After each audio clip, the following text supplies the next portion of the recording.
Money. Have you tried the Albert app?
Let's do this.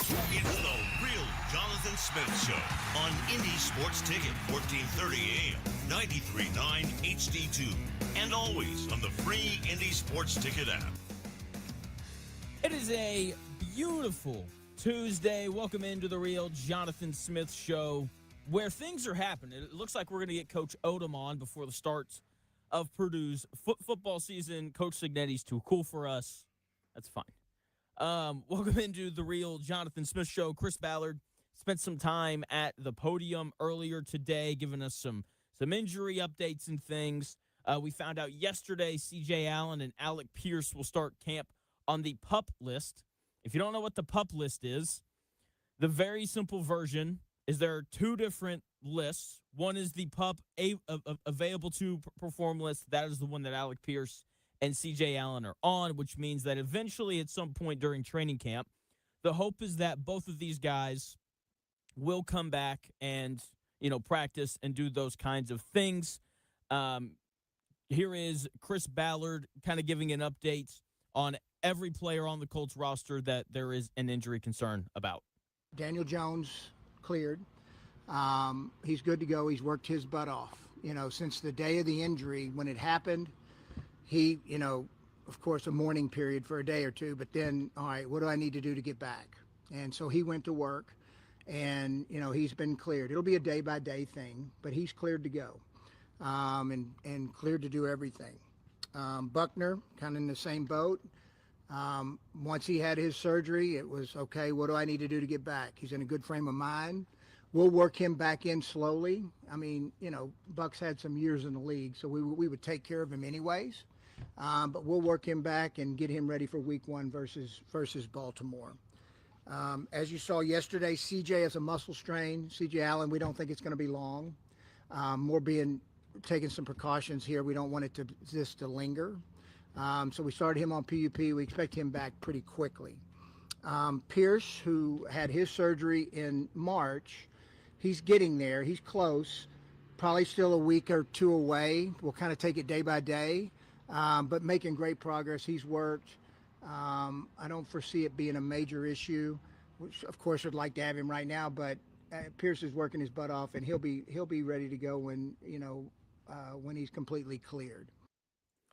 Chris Ballard, coach, general manager right there. That is not the last you will be hearing from him today, talking about the injury progress of Daniel Jones and DeForest Buckner, and also talking about Alec Pierce and C.J. Allen and why they're both on the PUP list. So this is not a big deal, C.J. Allen and Alec Pierce being on the PUP list. Alec Pierce is 4 months into a 4 to 6 month rehab. Putting him on the PUP list right now, or taking him off of the PUP list right now and having him, play early would be like taking a cake out of the oven at the 35-minute mark on a 45-minute recipe. It's like, he's not ready. So there is, no reason to panic. The goal was always week 1. Right now, it seems like he's still on pace for that. I know with the Colts, day-to-day means week to week, and week to week means month to month. So hearing that they're hoping to get Alec Pierce back in a week, slight cause for concern. But hey, if he's ready next month, he'll still be back in time for that week 1 game against the Ravens. Okay, my biggest concern for Alec Pierce remains the same as it's been throughout this entire process. How does a guy get better when his whole offseason has been spent, just trying to get back to baseline instead of adding new tools to his game? Because his workload is going to increase. The kind of workload he has is going to be different. I think he's going to be asked to do more than just stretch the field and make big plays over the top. I think they're going to ask him to win some underneath and in the middle parts of the field as well. How does he do that when he has been hurt all offseason? Okay, that's going to have a much larger impact on the Colts season than Alec Pierce missing 2 weeks of training camp or however long it winds up being. So not concerned. I still think that Alec Pierce is going to be ready for week 1. The C.J. Allen news is certainly out of left field. Apparently, he injured his calf in a workout. Colts say it's no big deal and it won't linger. With that being said, calf injuries in sports now are always terrifying. Okay, if you're a Pacers fan, you fully understand that. But the problem that I have with both of these, Chris Ballard saying that he's they're expecting C.J. Allen back pretty quickly, and they think Alec Pierce is going to be out for another week or so. The problem is we all know how Colts timelines work. In Indianapolis, injury timelines are like inflation. What starts as like cheap day to day, quickly inflates to week, then month to month, and before you know, you're paying full price for an out for the year player. And so let's just hope that both of these guys, C.J. Allen and Alec Pierce, are actually, day to day and week to week, like Chris Ballard said during his press conference. Okay, the silver lining in all of this is that DeForest Buckner has not been put on the PUP list. He has been cleared to play. Here he is talking about being cleared and what that whole process was like.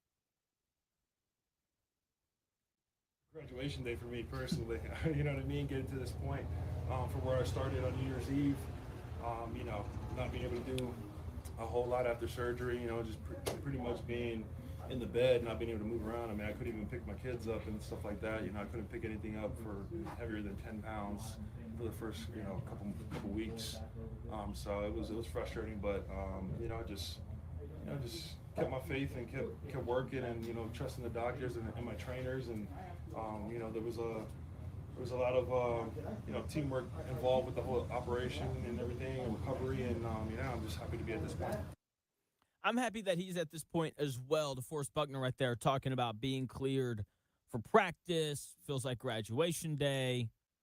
Did DeForest Buckner graduate college? I'm just curious. Not, I don't know. Anyway, of all the guys to potentially be put on the PUP list, I thought for sure DeForest Buckner was going to be one of those guys. Older player, had neck surgery in January. Not great. So it is a pleasant surprise that he isn't on the PUP list. And for me, as we do countdown to Colts camp, 1 day left, camp starts tomorrow. For the final day of it, the one guy that I want to focus on is DeForest Buckner. He, for me, is the one guy to watch for during Colts camp. And it's for all of the same reasons, as a lot of people would say, that Daniel Jones is the number one guy to watch during Colts camp. How is Daniel Jones going to look coming off the torn Achilles? He's been cleared, but just because he's been cleared, does that mean that he's 100%? All that kind of stuff. Okay, the difference, however, DeForest Buckner doesn't play quarterback. So, one, it's not as big of a deal, okay?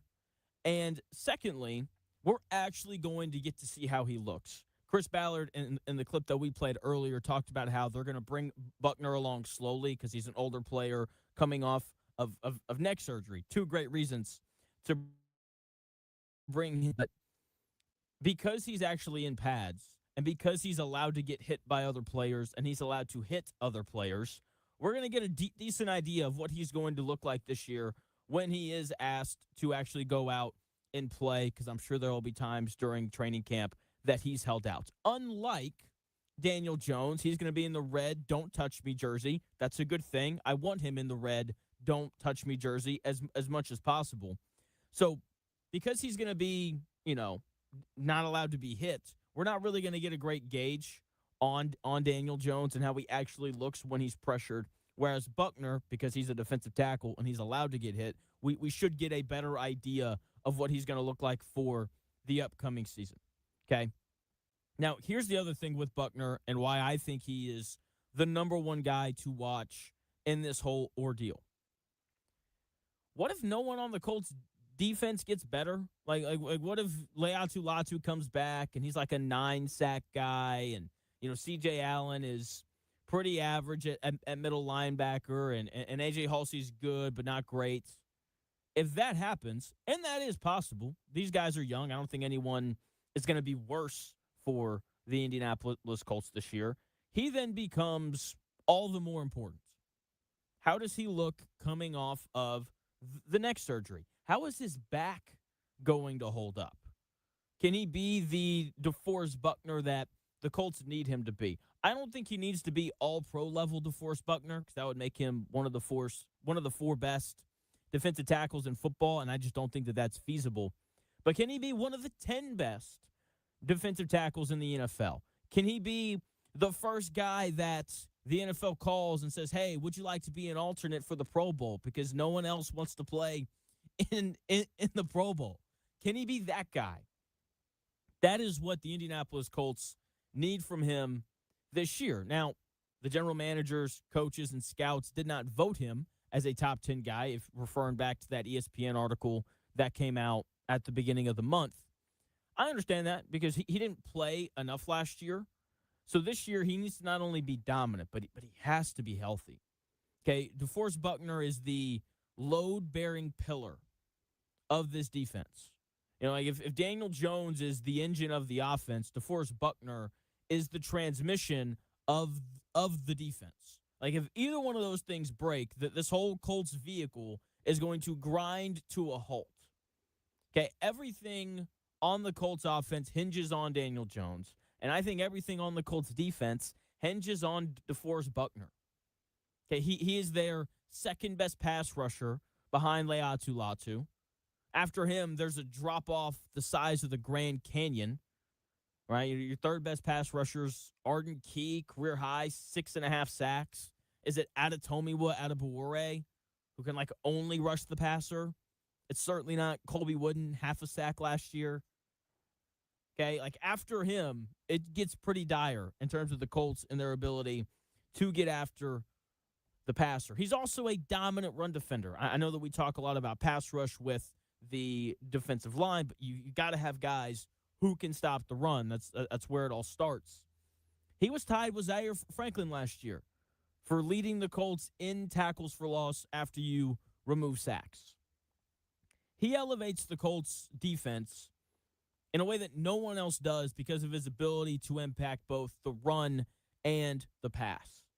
Even if Leatu Latu becomes a 12-sack guy, because he's on the edge, he's just not going to be as impactful in the run game as DeForest Buckner is, just given the positions that these guys play. Also, going from Daniel Jones to Riley Leonard or Anthony Richardson, it's a major drop-off. Going from DeForest Buckner to Colby Wooden, not the same level of drop-off because I do think that Colby Wooden is a good run defender, but in terms of getting after the passer, huge drop-off. If you are the Colts, you have to have DeForest Buckner on the field this year if this Colts defense wants to have a successful season. Okay, unless, Leatu Latu becomes like a 15-sack guy, which I don't think is going to happen. So the fact that DeForest Buckner is not on the PUP list to begin camp, it's a big deal. That is a good sign for his recovery, and hopefully it is a good sign for how his season is going to go. So, yes, it sucks that Alec Pierce and C.J. Allen are going to start camp on the sideline. C.J. Allen with the calf and Alec Pierce still rehabbing his ankle. But they should both come back early on during camp. So I'm not overly worried about that. But again, the fact that DeForest Buckner is not on the PUP list is the biggest part of this scenario. So I can't wait to see how they look. Camp starts tomorrow, and how DeForest Buckner now looks is one of the most important things that we are going to see during training camp. I think he'll look fine. I think he's going to play pretty sparingly. I think that they're going to, have him practice as little as possible while still allowing him to find a rhythm. I don't think he's going to play in any of the preseason games. We'll see him at training camp. He might do a little 11 on 11, but that'll pretty much be it, I think, in terms of DeForest Buckner being exposed to real contact as the Colts try to get ready for this upcoming season in this Week 1 game against the Ravens. And we're really not that far away from their first preseason game either, which is kind of bizarre. Like August 13th, that's 2 weeks away. August 13th against New England, they'll have a joint practice in there as well. And we'll actually, get to learn a little bit about this Colts team during that joint practice. Chris, do you think Diana Rossini will be at that joint practice? She should be. If she's not planning on being there, she should be there. Just in support? Yeah. She should be the DJ for the house for the game. DJ? That'd be nuts. She just plays her mixtape. Yeah. She just plays her Spotify playlist for Mike Vrabel the whole time. This next song goes out to Mike Vrabel, and so do the rest of the songs. It's all about him. There you go. That's so funny. All right.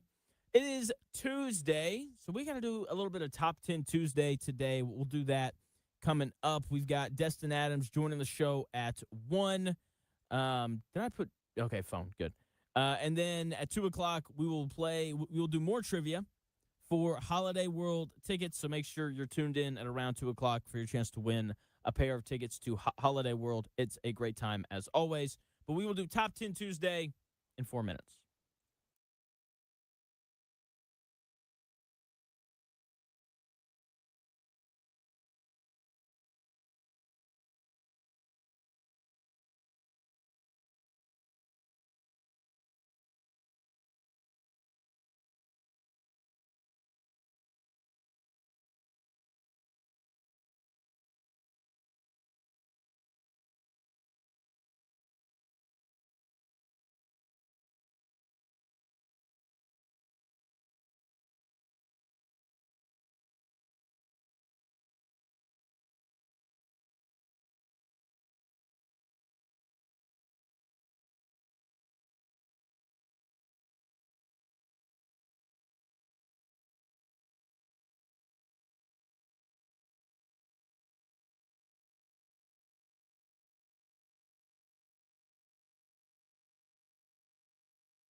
Back in 2006, Mike Ripka hit the streets of Austin on a little red Vespa with a food trailer and a dream to make tacos that were anything but ordinary. That dream has since become Torchy's Tacos.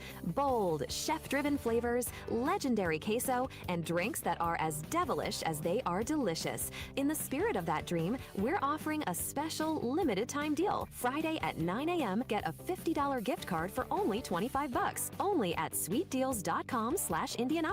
Our core mission at Torchy's is to serve damn good tacos and create a place where people can gather, let loose, and live flavor to the fullest. Come play hooky with us weekdays from 2 to 5 with half-priced house margaritas and beer. Ditch the desk and bring your coworkers. If anyone asks, just tell them you were in a meeting. Unleash your inner devil. It's for your own health and happiness. Don't forget to go to sweetdeals.com/Indianapolis Friday at 9 a.m. to get a $50 gift card for half off. Torchy's Tacos in Fishers and Zionsville. Devilish for your own good.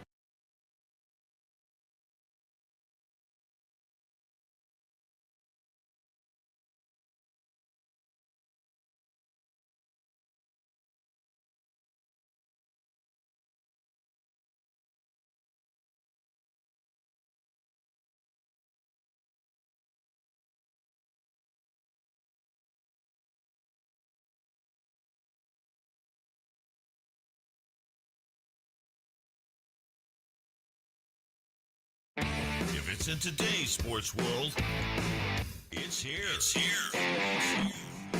The real Jonathan Smith Show on Indy Sports Ticket 1430 AM, 93.9 HD2, and always on the free Indy Sports Ticket app.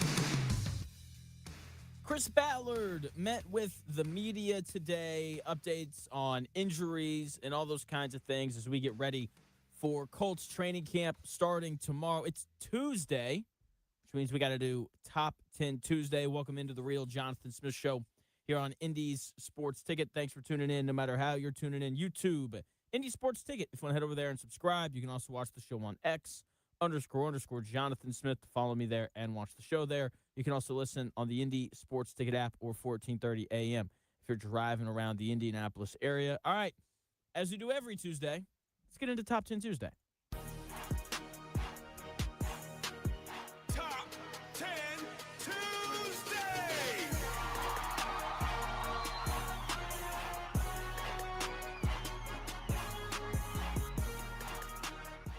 One of these days, we'll get Chris to rap over that, and it'll be great.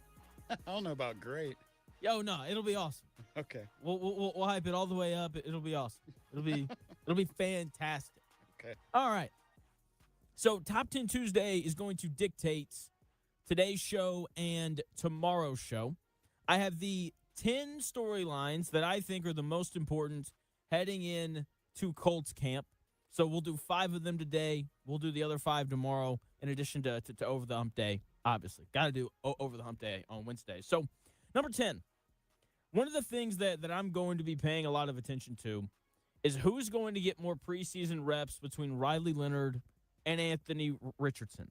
Okay, these are 2 guys that are in just really interesting spots. Riley Leonard, year 2, clearly liked more by Shane Steichen than, Anthony Richardson is. But at the same time, Colts are trying to trade Anthony Richardson. Where'd the music go?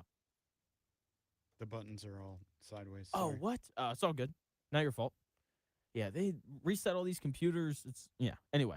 So for Richardson, obviously, the Colts want to showcase him so that they can then trade him, right? Because they've been trying to move him for a while now. Chris Ballard did say today during his press conference that he is more than okay with moving into the season with 3 quarterbacks on their roster. So something to keep an eye on there. Honestly, I hope Anthony Richardson's here through the entire preseason, because I just think it'd be fun to watch him play, late in games against a bunch of guys that are going to be gearing up to be accountants at some point in the near future. Number 9, how do the Colts use the last of their cap space? There has been a lot of discussion on this. We know that they've brought in a couple of safeties / slot corners to look at to maybe sign. Terrion Arnold, they expressed some interest in him as well. We know that they need a 3rd wide receiver. We know that they need an edge rusher. We know that they need depth, behind their current starting edge rusher. So there are certainly some needs there. How are they going to go about distributing that? I don't blame them for waiting. I think at this point, a lot of the guys that are available will continue to be available. The Colts probably want to evaluate their roster a little bit before they jump headfirst into signing a guy, because maybe Ashton Dulin shows up and he's spectacular, and you realize, oh, we don't need Keenan Allen. We can use this money somewhere else now. Number 8, how conservative are the Colts going to be with Daniel Jones? Being cleared to play and being 100% are not the same thing. It's not the same thing. Because when you're cleared to play, it's just like, all right, the dangers of you re-injuring yourself are gone. But that doesn't necessarily mean that you were at the level physically that you were at, 2 seconds before you got hurt. So, look, we know Daniel Jones has been throwing. We know he's going to be in the red "Don't Touch Me" jersey, which is great. But how willing are they going to be to let him kind of run free reign? Do we see him at all during the preseason? I don't think we will, but I guess there's a chance. We'll see how that goes. Number 7, what is Hunter Wohler's role? He is the long-forgotten guy from last year that was going to be awesome for us, apparently. I mean, every day after Colts camp, you heard 2 things. You just put a stamp on it. You knew you were going to hear it. 1, Justin Wally looks incredible. 2, Hunter Wohler looks awesome. You heard those 2 things, what felt like after every single Colts practice. But now, things have changed for the Colts a little bit. It looked like Hunter Wohler was going to be kind of the dime linebacker and be the backup strong safety behind Nick Cross. C.J. Allen is significantly more athletic than Zaire Franklin was. Do they need a dime linebacker, or is C.J. Allen good enough to just kind of take that role and run with it? Do they like Hunter Wohler enough to give him an opportunity to be the starting strong safety? Probably not, but if he's as good this year in practice as he was last year, maybe he finds a way to push for that spot. Number 6, does Chris Ballard get a contract extension? He gave us a nice little Ballardism today. During his press conference, he said that if they offered him a contract, he wouldn't sign it. Chris, you, Chris, not Ballard. Look, man, that's just such a lie.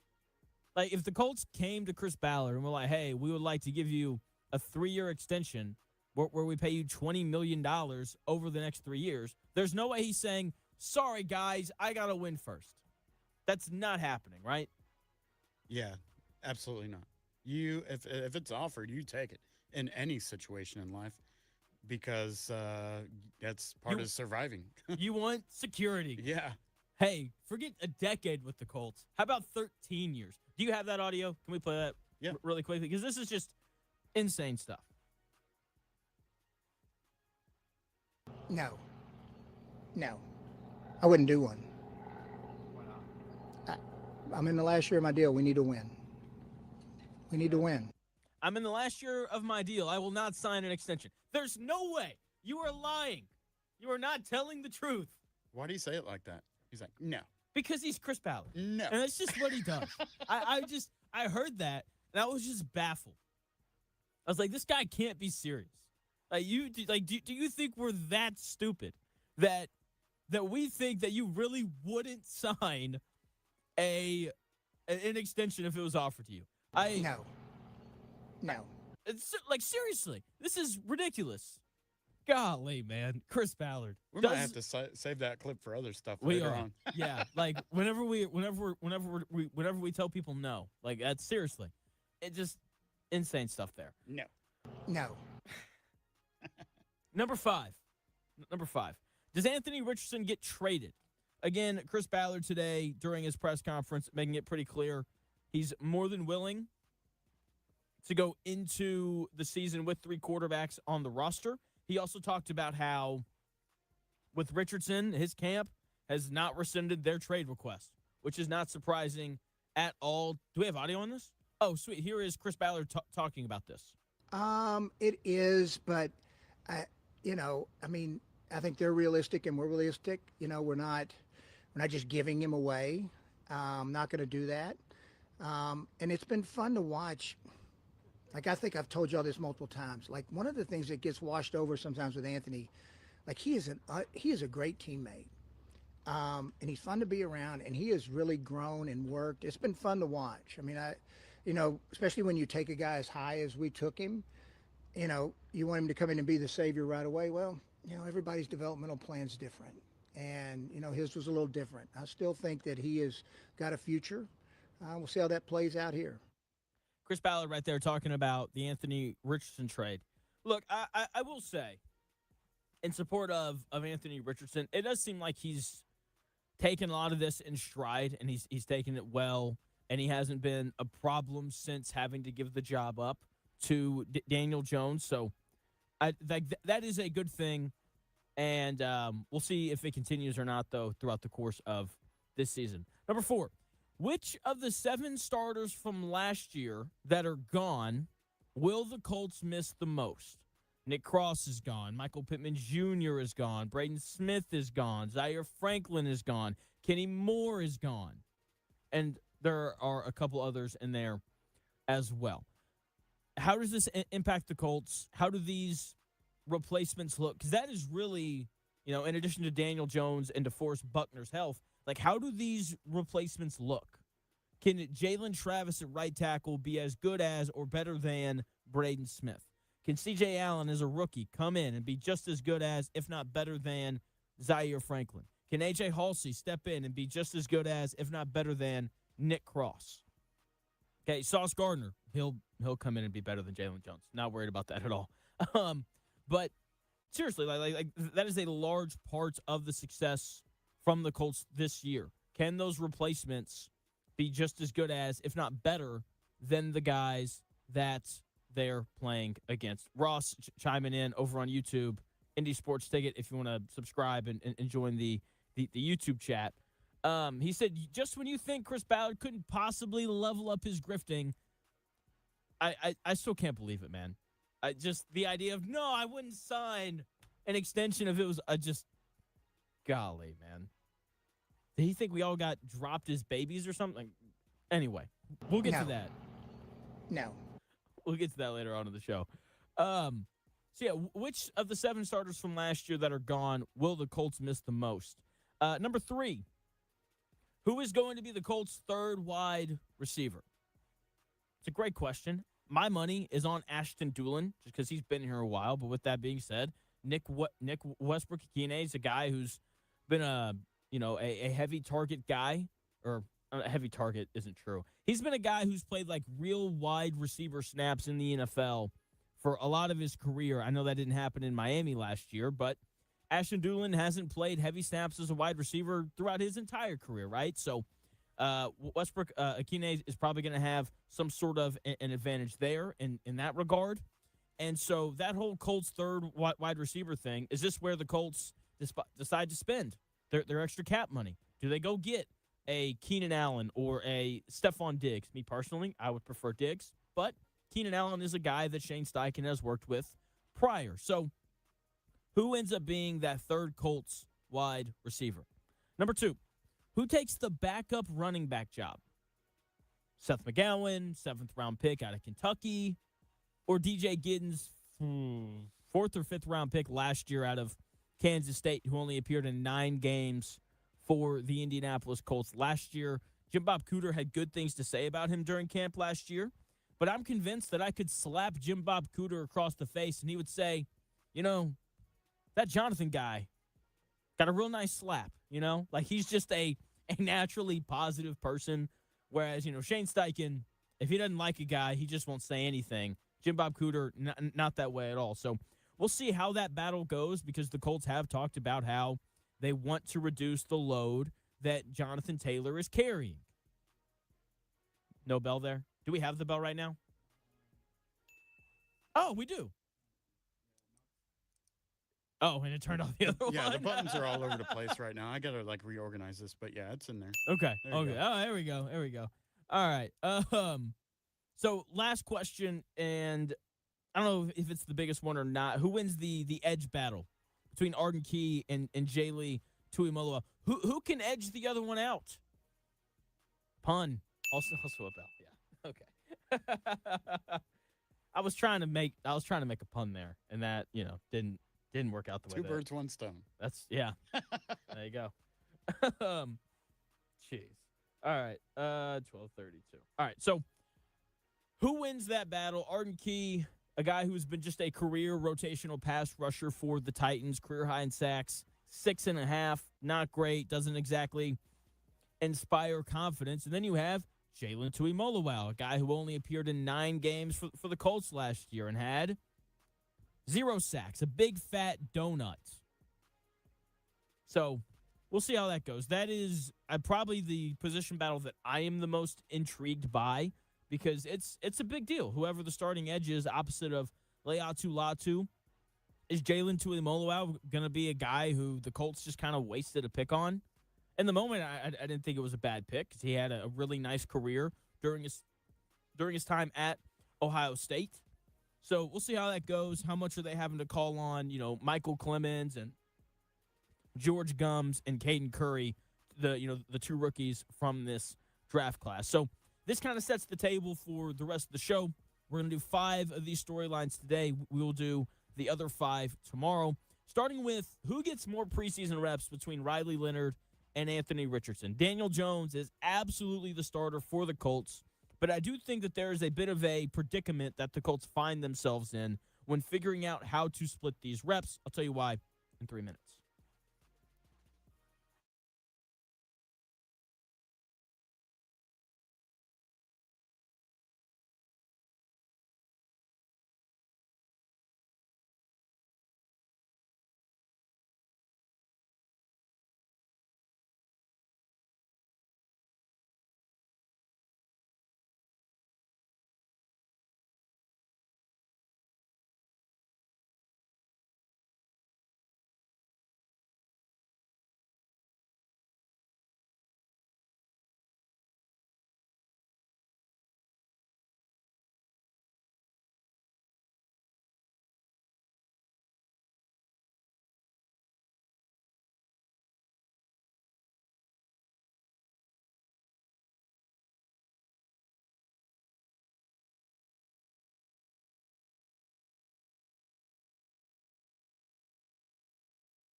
may, one day, be a must-listen for sports enthusiasts. Yeah, and monkeys might fly out of my butt. Uh-oh. The Real Jonathan Smith Show on Indy Sports Ticket 1430 AM, 93.9 HD2, and always on the free Indy Sports Ticket app.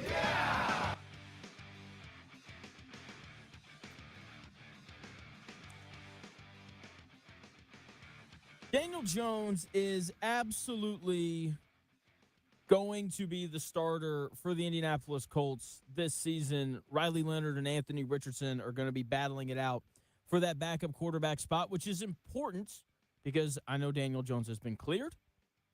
But how healthy is he? I think it's still a very fair question to ask. Welcome into the Real Jonathan Smith Show here on Indy's Sports Ticket. Thanks for tuning in. No matter how you're tuning in, whether that's YouTube, X, the Indy Sports Ticket app, or 1430 AM. It's, Chris, I've noticed this problem that I have, but at the same time, it's a problem that I don't really want to solve. Anytime I drink soda during the show, I'm like fighting burps the whole time. I know. Yeah, I did the same thing when I was filling in for you a couple weeks ago. And same with energy drinks, man. You got to drink coffee doesn't do that. It or doesn't. Water. But the problem is the carbonation feels good on my throat. Yeah. I hate. Yeah, go ahead. Just yeah. Way to go, carbonation. Yep. Love me some good old carbonation, And so so it's a catch-22. Anyway, thanks for tuning in no matter how you're tuning in. YouTube, X, the Indy Sports Ticket app, or 1430 AM. So Riley Leonard is going to win the backup quarterback job. I would be nothing short of shocked if he didn't. Shane Steichen likes him more and probably trusts him more as well. I think he views Riley Leonard as this reliable sedan, and Anthony Richardson is the fun but unreliable sports car that you would not make a cross-country journey in. Okay? Now, that doesn't necessarily mean that Riley Leonard is going to play more in the preseason than Anthony Richardson, which is kind of the thing that I'm intrigued by for the Colts this upcoming preseason. Because the Colts are trying to trade Anthony Richardson, and it is hard to trade a guy when he's barely played. Trying to move Anthony Richardson right now is like selling a rare, high-end sports car that's been sitting under a tarp in the garage for the last 12 months. Okay, everyone knows it has a massive engine under the hood, and it can go 200 miles an hour and all those things. But no one's seen it run a full lap in quite some time. If the Colts want to get any real trade value for Anthony Richardson, and we heard Chris Ballard say earlier today that they don't just want to give him away, they have to pull the cover off and prove to the rest of the league that the engine still actually turns over. He's talented. Everybody knows that. The issue is no one's seen enough of it. It's like, Jonathan, he started 15 games. Yeah, he hasn't finished half of them. Okay, the issue is no one has seen enough from him, I think. And what we have seen, it's him getting hurt, tapping out, and missing passes, with the exception of the one awesome one he threw against the Texans a couple years ago. Okay, if the Colts want to move him, then he needs to put something good on tape. And the only way that that's going to happen this year is if Riley Leonard and Daniel Jones get hurt, or if he plays in the preseason. But can you play him in the preseason? The problem with playing him is he is fragile. He's like fine china on a football field. History tells you that if you put him out there, he's going to get hit and he's going to break. It's the reality of it. He'll miss a blitz off the right edge, then take a monster hit and end up back on the training room table. You remember that hit he took against the Ravens last year in the preseason? He did something to his finger after that happened, whatever. Trying to play him in the preseason to boost his trade value, it's like taking a pristine vintage collectible out of its sealed display case just to show a buyer that it works. You're one bad drop away from being left with zero value. If he's hurt, you definitely can't move him. That alone is a massive reason to keep him in bubble wrap on the sideline. You can't trade him right now when he's healthy and he's ready to go. Certainly not going to be able to move him if he gets hurt again. Also, Riley Leonard, and this is the other side of it, Riley Leonard is absolutely going to be the Colts' backup quarterback this year.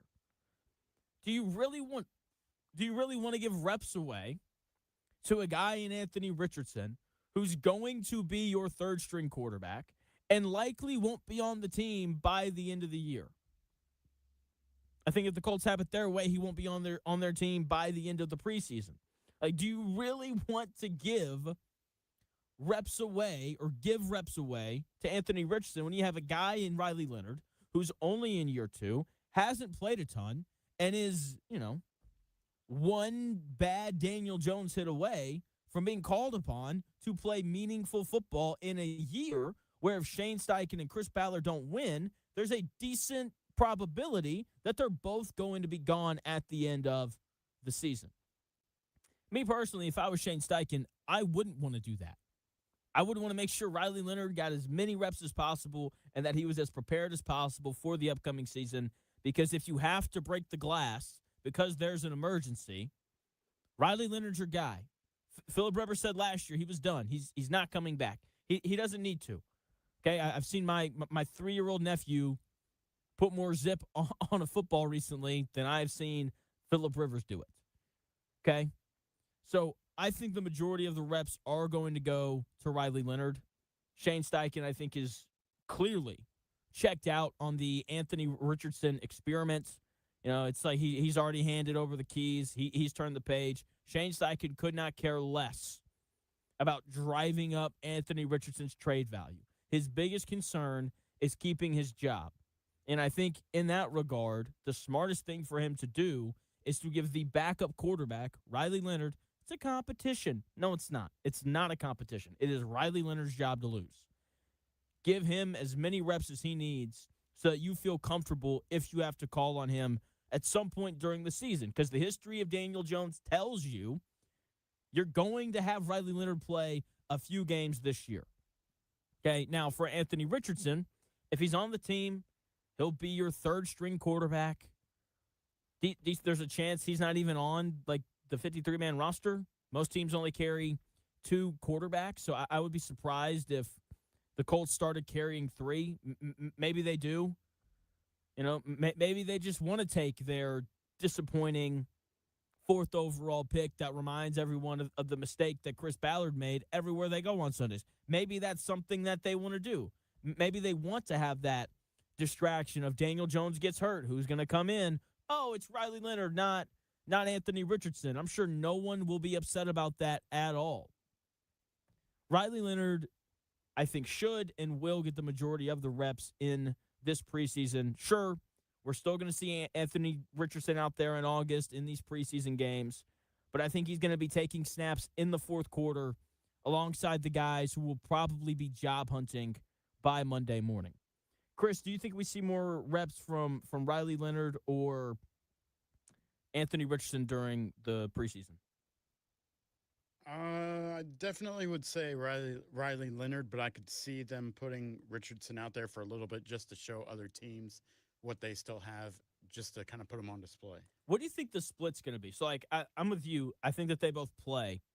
I think it'll be like 65-35 or 70-30, Riley Leonard getting the majority. I would agree with that. That's pretty fair. I would even go as far as 80-20 for wow. Riley, because they're not, even though they're trying to shop AR, they're not trying to spend a whole lot of time doing it. They're like, here's what we got. Here's a few samples.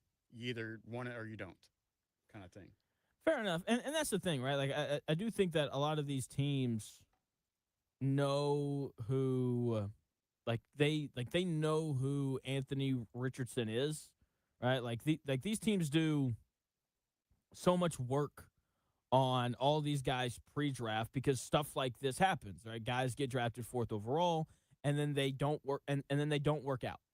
Right? So you've got all of your draft thoughts on them already recorded somewhere. So they know who he is. We'll see how much he plays. Sure. Other teams know that we have to conduct business here too. We have to take care of in-house, so we need to push Riley out there as much as possible to understand what we have, let alone what we have to offer other teams. You know what I mean? Yeah, So- absolutely. My question, what can these free agents offer us? How do the Colts use the last of their cap space? This is something that has been discussed since free agency started. We know they've worked out 2 safeties / slot corners. We know that they need a third wide receiver. Multiple people have said to me that Keenan Allen looks like he's probably going to be the guy that the Colts go sign. He's just sitting out there waiting to be picked up by someone. They obviously need another edge rusher. It's their thinnest position group on the roster. Right now, the front office is looking at this roster like a homeowner trying to fix up a house on a budget, but they aren't sure which room actually needs the most work done quite yet. Okay, I don't know what they're going to do at this point. They probably won't make a move until the end of training camp. I think that they want to add another edge rusher. I think if they had their pick, that is what they would want to do. The problem is they don't know when Alec Pierce is going to be ready to play. I know that they said next week. We'll see if that actually happens or not. They don't know if Ashton Doolin, Nick Westbrook-Akine, or Deion Burks are going to find a way to stand out during training camp. They don't know if A.J. Halsey and Justin Wally are going to look comfortable running with the ones in their new positions. Okay, there are just too many variables right now for the Colts for them to just go out blindly and get a guy. You know, trying to blindly throw cash at a free agent right now would be like buying an expensive suit before you even know your exact measurements. Like, I think I need a 44, and then you order it and it shows up and it's like covering your hand because it's just too long. Okay? I think the Colts want and need to wait and see what everyone looks like together on the same field before they decide who to go get in free agency. Okay, it's about letting the dust settle before you start laying bricks. Okay, maybe Jalen Tuimoloau shows up to camp and is improved by leaps and bounds. That lessens your need for an edge rusher. Maybe Ashton Doolin shows up and is just like awesome right off the rip, and he's clearly more than ready for the responsibility of being your third wide receiver. And Alec Pierce is back in a couple of weeks. That obviously lessens your need for a wide receiver. Maybe A.J. Halsey and Justin Wally slide into their roles with no hiccups. Justin Wally looks better than Kenny Moore ever did, and A.J. Halsey's the newest Bob Sanders. Maybe. I don't know. If all of that happens, then great. You're not using your money to try to put out fires anymore. You're spending it on luxuries. Right? Like if all three of those theoretical things happen, you can use that extra cap space to go get a luxury instead of a need. Chances of all three happening are basically zero. If only 2 of them happen, then the Colts know where that money needs to go. They show up in Arden Key and Jalen Tuimoloau clearly aren't it, but but Ashton Doolin looks good and Wally and Halsey look good, then hey, go spend the money on your edge rusher, right? So there is no hurry on spending the money because the guys that are available, they're all older, they're all pros. They should be able to come in and grasp whatever system, Lou Anarumo or Shane Steichen ask them to run, depending on which side of the ball the Colts decide to spend their money. The question, I think, or the bigger one, are the Colts going to be able to get the guy that they want? Like, let's say that they settle on edge rusher. Would Von Miller or Hassan Reddick want to come and play for the Colts? Probably not. Would Keenan Allen or Stephon Diggs want to come play for the Colts? I don't know. Would Terrion Arnold want to come back and play for the Colts? I don't know. It would depend on who else wanted them, right? And how much money can be offered and all of those kinds of things. So these are all the questions that have to be answered here at some point in the next couple of weeks, and they should be answered. I'm hoping we see the Colts sign someone, between their second and third preseason game. So hopefully here in about a month we have an idea of what the Colts feel like they need to improve upon before getting to the start of the season. What's up, Chris? In your opinion, do you think it would take an injury to expedite that process, or Yes. should they? So you don't think they'll like go after some security and do it ahead of time just to be safe? It'll take somebody getting hurt. Yeah, because you don't know who's going to get hurt. If Jalen Tuimoloau gets hurt, I guarantee you they're going to be like edge rusher no matter what happens. Right, but with those proven names that are available, it might be too late by the time somebody is. I think at this point, if those guys were going to get picked up, it would have happened by now. I think the whole league is just kind of in like watch and wait mode to kind of see what they need, see if someone gets hurt, all of those things. Fair enough. So, all right, Chris, I'm sending you Destin's phone number right now. Destin Adams, who previously covered the Colts for A to Z Sports, is set to join the show coming up here at 1 o'clock. We'll talk Colts training camp, some of these various storylines. We'll talk about the nonsense from Chris Ballard. It's him saying he wouldn't sign a contract extension. We need to win. Yeah, we know that. We're fully aware, but No, I wouldn't. that's a great sounder, man. So I still can't believe that he said. Like, I can believe that he said that because that's just who he is. But at the same time, it's still baffling stuff from Colts general manager Destin Adams. Will join the show coming up here at 1 o'clock. But first, Chris has your sports update. Yeah, that sounded like denial to me. No. No, just so simple. But regardless, thanks, Jonathan. Here's a few stories trending this hour. Today is Media Day at Grand Park as Colts training camp gets started this week. Keep it locked on the Real Jonathan Smith Show for all the latest sound from there. Daniel Jones expected to be a full participant in training camp. AR still a Colt for now, and Alec Pierce starting camp on the PUP list, so we'll keep you updated on that. The Indiana Fever are in Seattle tonight to face the Storm at 9:30. You can find that one on ESPN. And the Indiana Pacers have leaked images of official Nike Statement Edition jerseys. They are gold jerseys with the blue vertical pinstripes. It's a throwback to the Reggie Miller era from the early 2000s. I like those jerseys. I'm looking forward to seeing those come back. That's what's trending this hour. More of the Real Jonathan Smith Show. And Destin Adams joins after the break on Indy Sports Ticket 1430.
Hour number 2 of the Real Jonathan Smith Show getting underway on a beautiful Tuesday. We've got one more day, last day before the start of Colts camp. Joining me now, the great Destin Adams, getting ready to talk about the Colts in this upcoming camp cycle. Destin, what's going on, man? How are you doing? I'm doing good, doing good. I mean, doing even better. Being called the great Destin Adams. I mean, that's quite the title. Hey, I mean, that's just, I like to flatter my guests before I become very negative. That's what seems to kind of happen. So, real quick, before we jump into the Colts, what's going on with you, man? How are you planning on covering the Colts this year? Yeah, I'm doing well. I mean, I've enjoyed the off season, being able to actually take an off season myself. The last month and a half has been nice.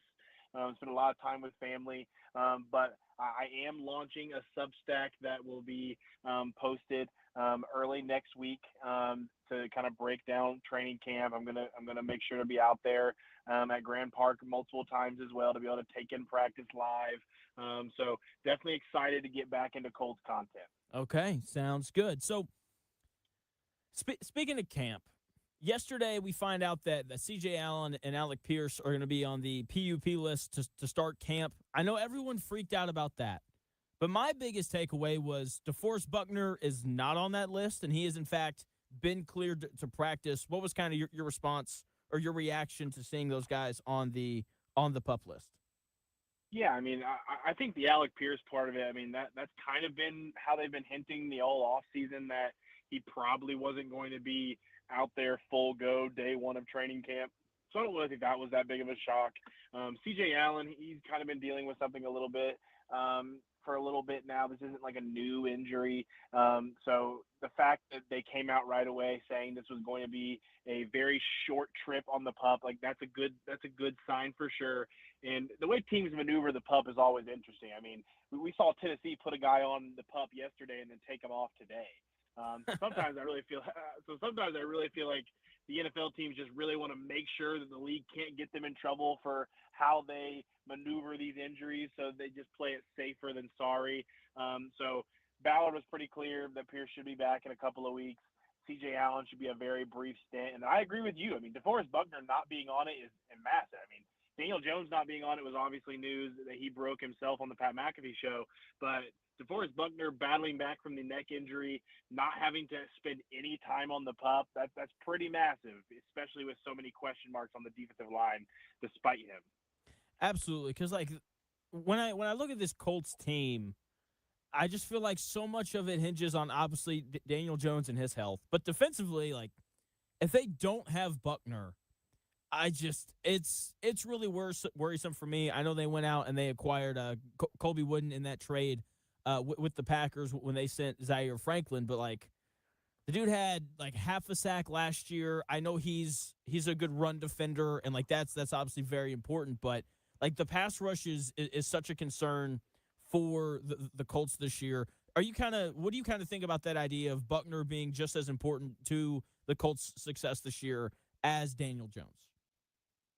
I mean, I think that's definitely the case. I mean, when you're looking at how they maneuvered the defensive line, you could put a lot of talking points into how much pressure they're putting on Leatu Latu to be the guy at edge this year. But because they don't go out and really get a consistent second fiddle there, you're putting a lot of pressure on DeForest Buckner at his age, coming off a pretty major injury, that now he has to be the best version of himself we've seen for this defense to really reach the heights that they want to reach. And obviously that's a lot of pressure to put on an aging veteran in any cases, but coming off a neck injury, man, neck injuries are always the ones that I feel the scariest about. I mean, you see him retweak that, and you're just going to have to sit him down for a while. And if you have to sit DeForest Buckner down for a while, what does the defense even look like? Bad. I think that is a good assessment. Thank you. Joined by Destin Adams. Follow him on X at the Destin Adams to kind of keep up to date on all of your Colts news.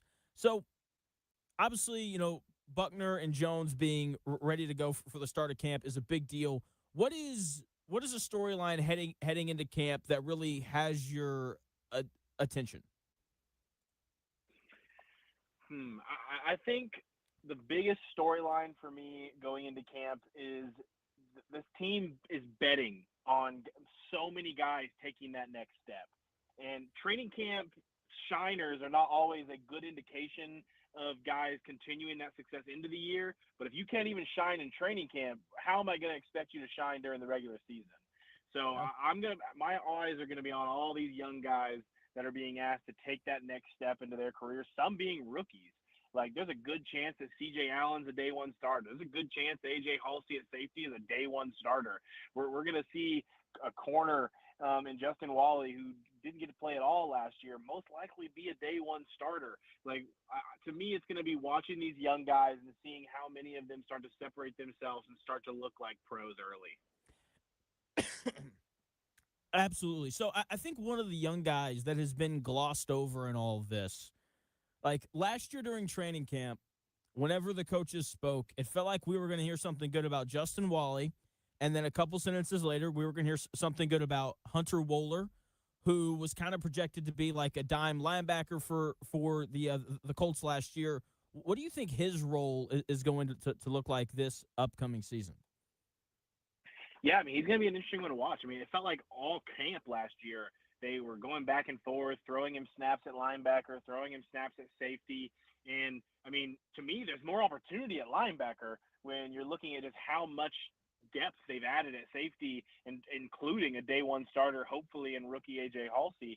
So, like, if you're wanting to get him on the field, which, like you said, it felt like every chance a coach got, every chance a veteran player got last year, Justin Wally and Hunter Wohler were being brought up as standout players. So I would love to see, like, what the role they want him to have is, because near the end of camp last year, it really felt like they were leaning towards safety. Is that still the case with all the depth you brought in at safety, though? Because I think you got to get him snaps here in camp for sure. I agree. Joined by Destin Adams. Follow him on X at the Destin Adams for your latest Colts news. So I think the other storyline coming into camp is all of the contract extension possibilities. Like Downs is up for an extension. I believe Buckner is. I know Jonathan Taylor is kind of the headline in all of this. But my question, Chris Ballard's in the final year of his contract. Like, are they allowing him to offer extensions? How does Chris Ballard potentially being in the final year of his deal, how do you think that impacts all of the different extension talks that are going on? Yeah, I don't think they would limit his ability to pay players that they know they want to be a part of their long-term future. So I don't think that impacts things that much. I do think it's interesting that we're seeing a general manager enter the last year of his contract like this. And Chris Ballard mentioning that he isn't planning on getting an extension done before the season, that he plans on entering that, and he's got to win. Because to me, if we would have seen a Chris Ballard extension notification come in the last month or so, or even in the next week or so, like, to me, that's when a lot of the doubts will start to creep in. Is this actually a win or bust type of year for the team? Because to me, you don't extend him right now. You're essentially saying, if we don't have a successful year, we are ready to move on. It's a very easy way to move on with a new contract having to be made for him to be back.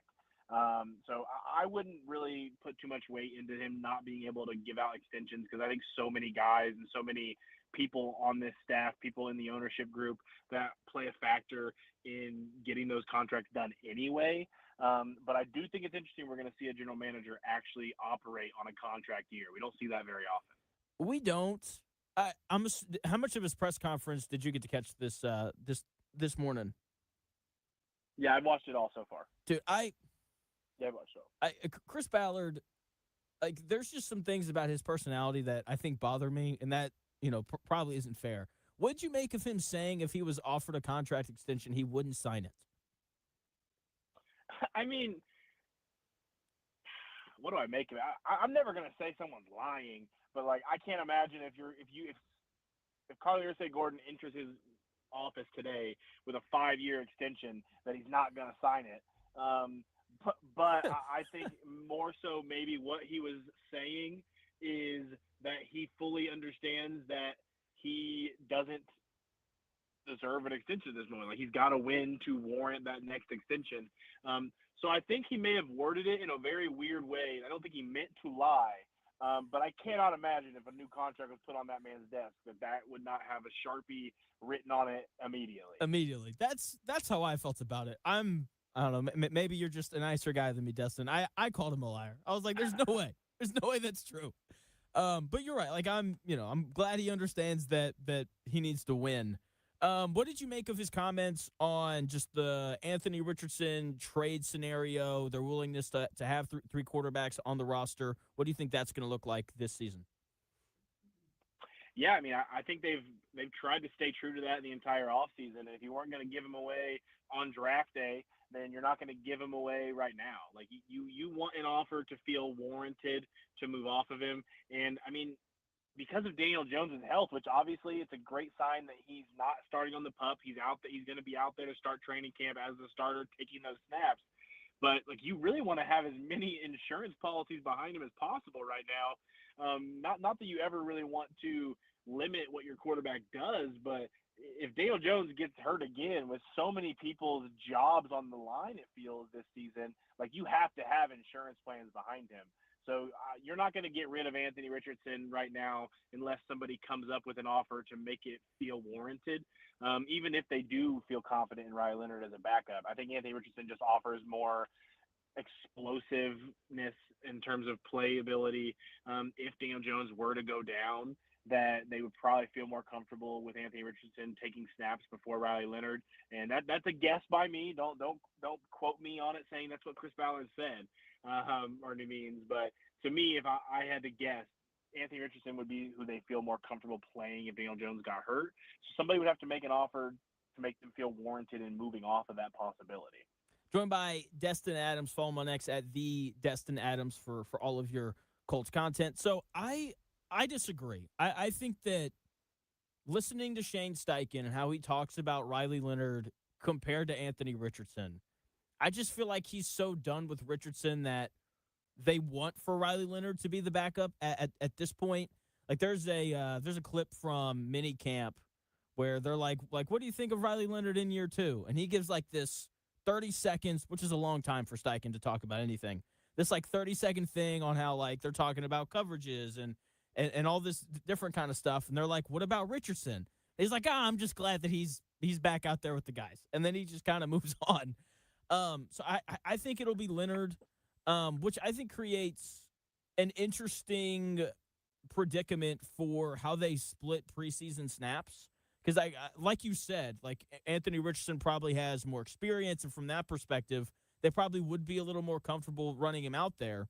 But if they want it to be Leonard, wouldn't preseason be the time to let him get some of those reps? But at the same time, you probably want to showcase Richardson so that a team maybe offers something in some sort of a trade. How do you think they kind of navigate that whole scenario? Yeah, I mean, first of all, 30 seconds on one question for Shane Steichen might as well be a TED Talk. Seriously. So yeah, that is a big one. But to me, I think Shane Steichen, when it comes to any of these type of like, I don't know if I would say controversial is the right word, but these conversations that coaches just don't know how to maneuver through. To me, it's just where I feel like Shane has struggled the most when it comes with media, to where it's hard for me to take a lot of those things seriously. Yeah. Like I felt like every time the Jonathan Taylor stuff was brought up during that debacle, like it was just the most uncomfortable that we saw Shane Steichen. And I think the guy wants to talk football, and that's it. And I think he knows if he talks about Anthony Richardson right now, there's a lot of non-football questions that are going to come from that. So I really do think his entire mindset on the Richardson stuff this entire offseason has been talk as little as possible about it, because he just doesn't want to get into the weeds of that, if that makes sense. Yeah. Whereas with Riley Leonard, he's going to be on the roster. They know that. So like Shane Steichen feels more comfortable talking about him and going into depth about who he is and what he will be, because he knows for a fact Riley Leonard is going to be on this roster. And Anthony Richardson, if a good enough trade package came through, obviously that trade thing is still out there, to where something could happen. And that's just what my read on the situation has been, especially with how I've seen Shane Steichen kind of handle non-football conversations in the past. Yeah, I think that's a very valid point. I didn't think about that. I'll be honest with you, man. That's good. But still, like, you would still think that he would say something like, "We want Richardson here." or something like that, right? Because he hasn't even said anything about that.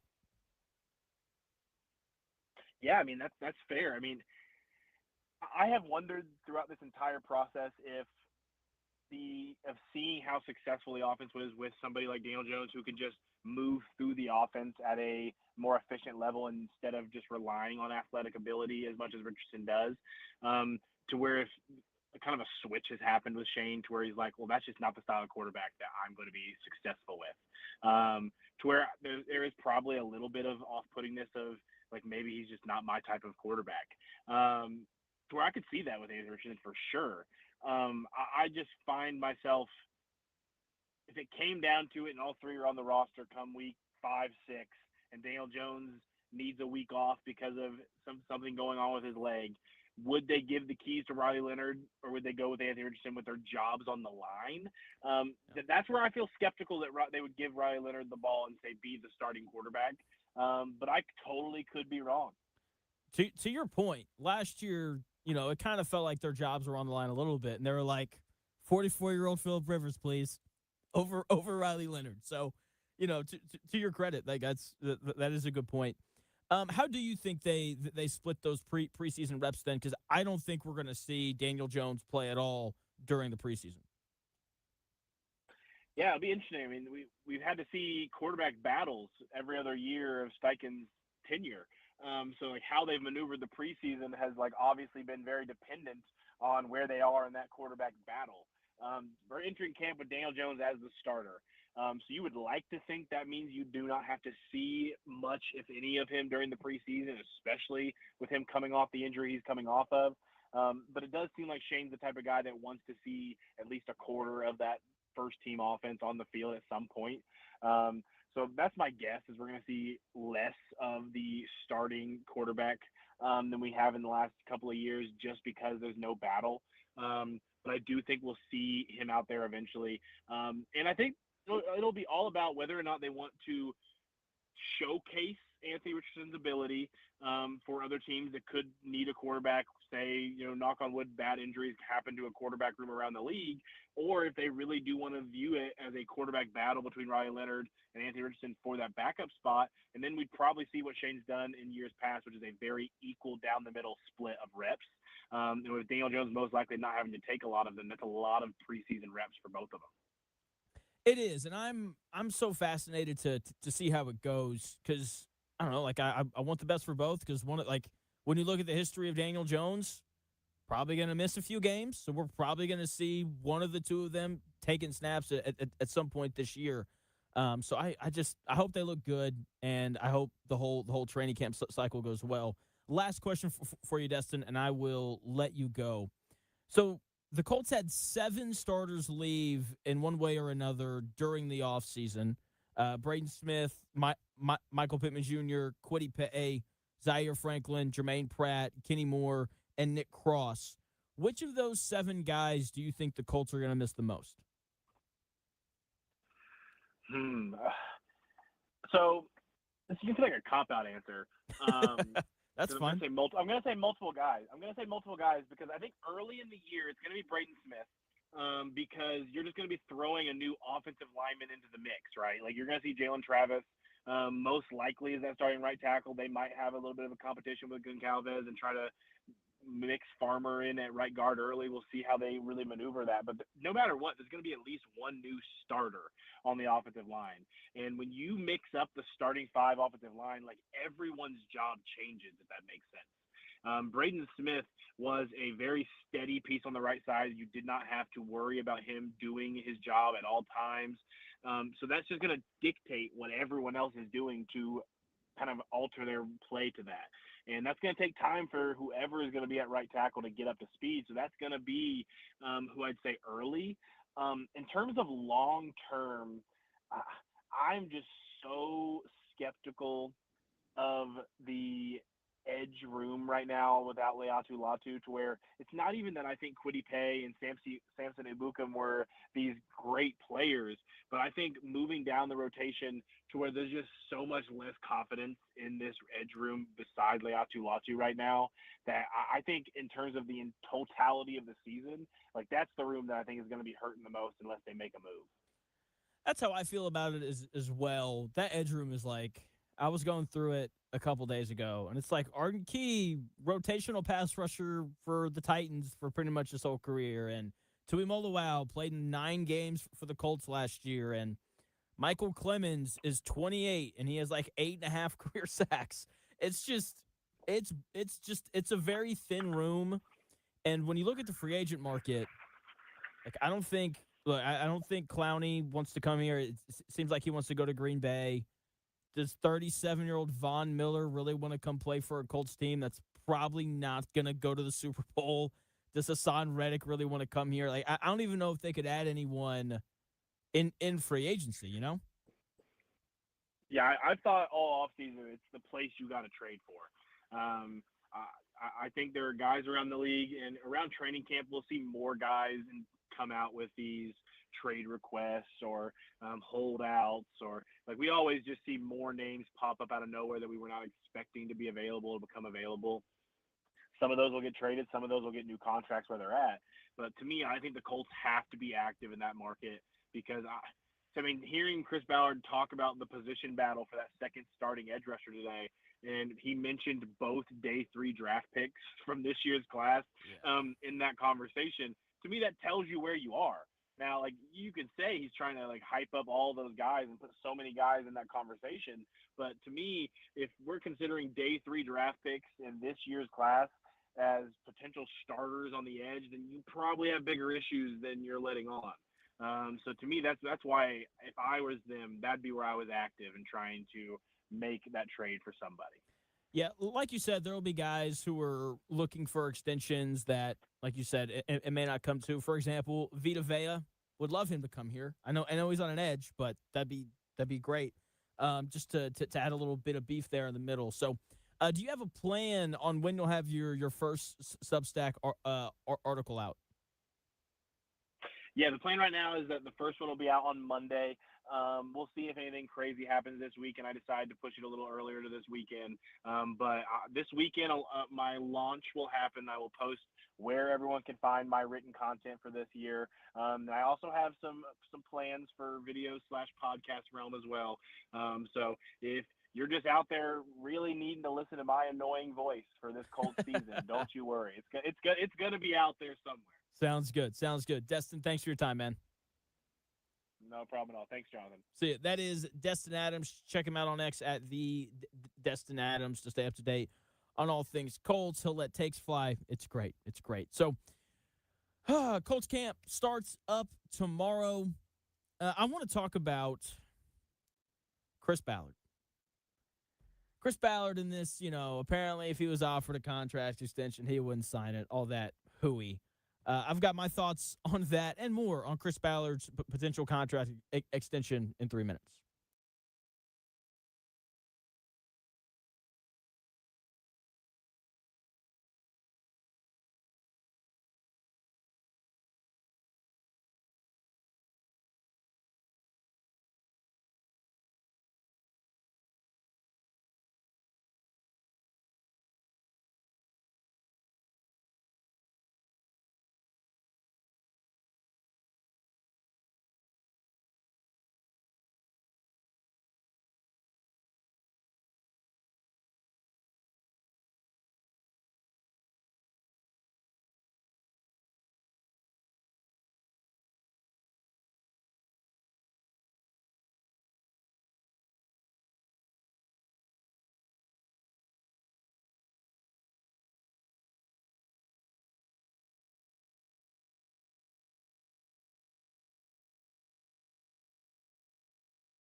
The best takes.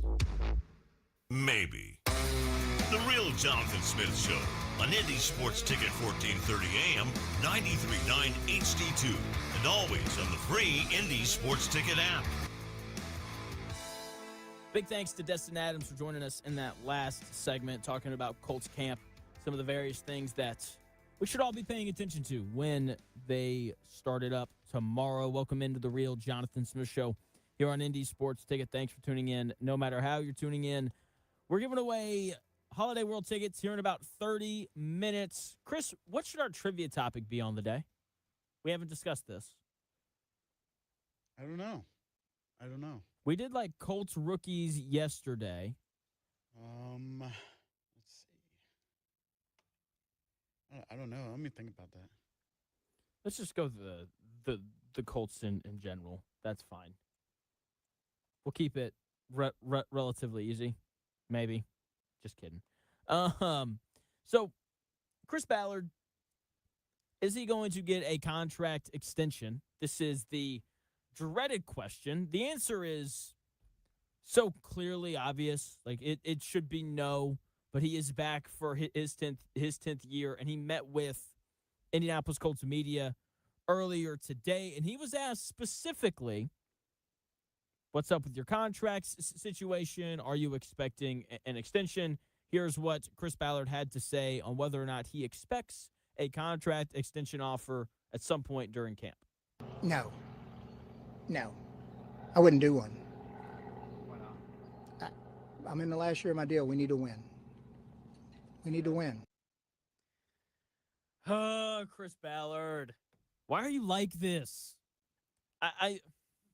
You would sign the deal. You could very easily say, I would obviously sign a contract extension if they offered me one, but I also understand that I'm in the final year of my deal for a reason, and we need to win games. Just say that. I wouldn't sign it. Yes, you would. You would so clearly sign a contract extension if it was offered to you. Okay? If it was about winning, you would have stepped down like 3 years ago. For crying out loud, okay? You would sign a contract extension if it was offered to you, okay? Come on now. Get out of here with all that, holier than thou. I don't think I would sign it. I don't think I've earned it. No. Golly. No. Just insanity from him. Look, while I don't think he's going to be offered a contract extension, at this point, if he was offered a lifetime contract with the Colts to be their general manager, I wouldn't be surprised. What would be even more surprising is he apparently would be like, nah, I'm good. I haven't won enough yet. Whatever, dude. He has found a way. To his credit, really, it is quite impressive that he has found a way to stick around this long despite never winning anything. He's never won the division. They've missed the playoffs 6 years in a row. Keeping a general manager around for a decade without a division title is like keeping a chef who's burnt the steaks six nights in a row employed at your restaurant just because he's nice to the waiters. I get it. Chris Ballard, nice guy, friends with all the players. Everybody likes him. Everybody says he's great. Awesome. That's not your job. Your job's to win.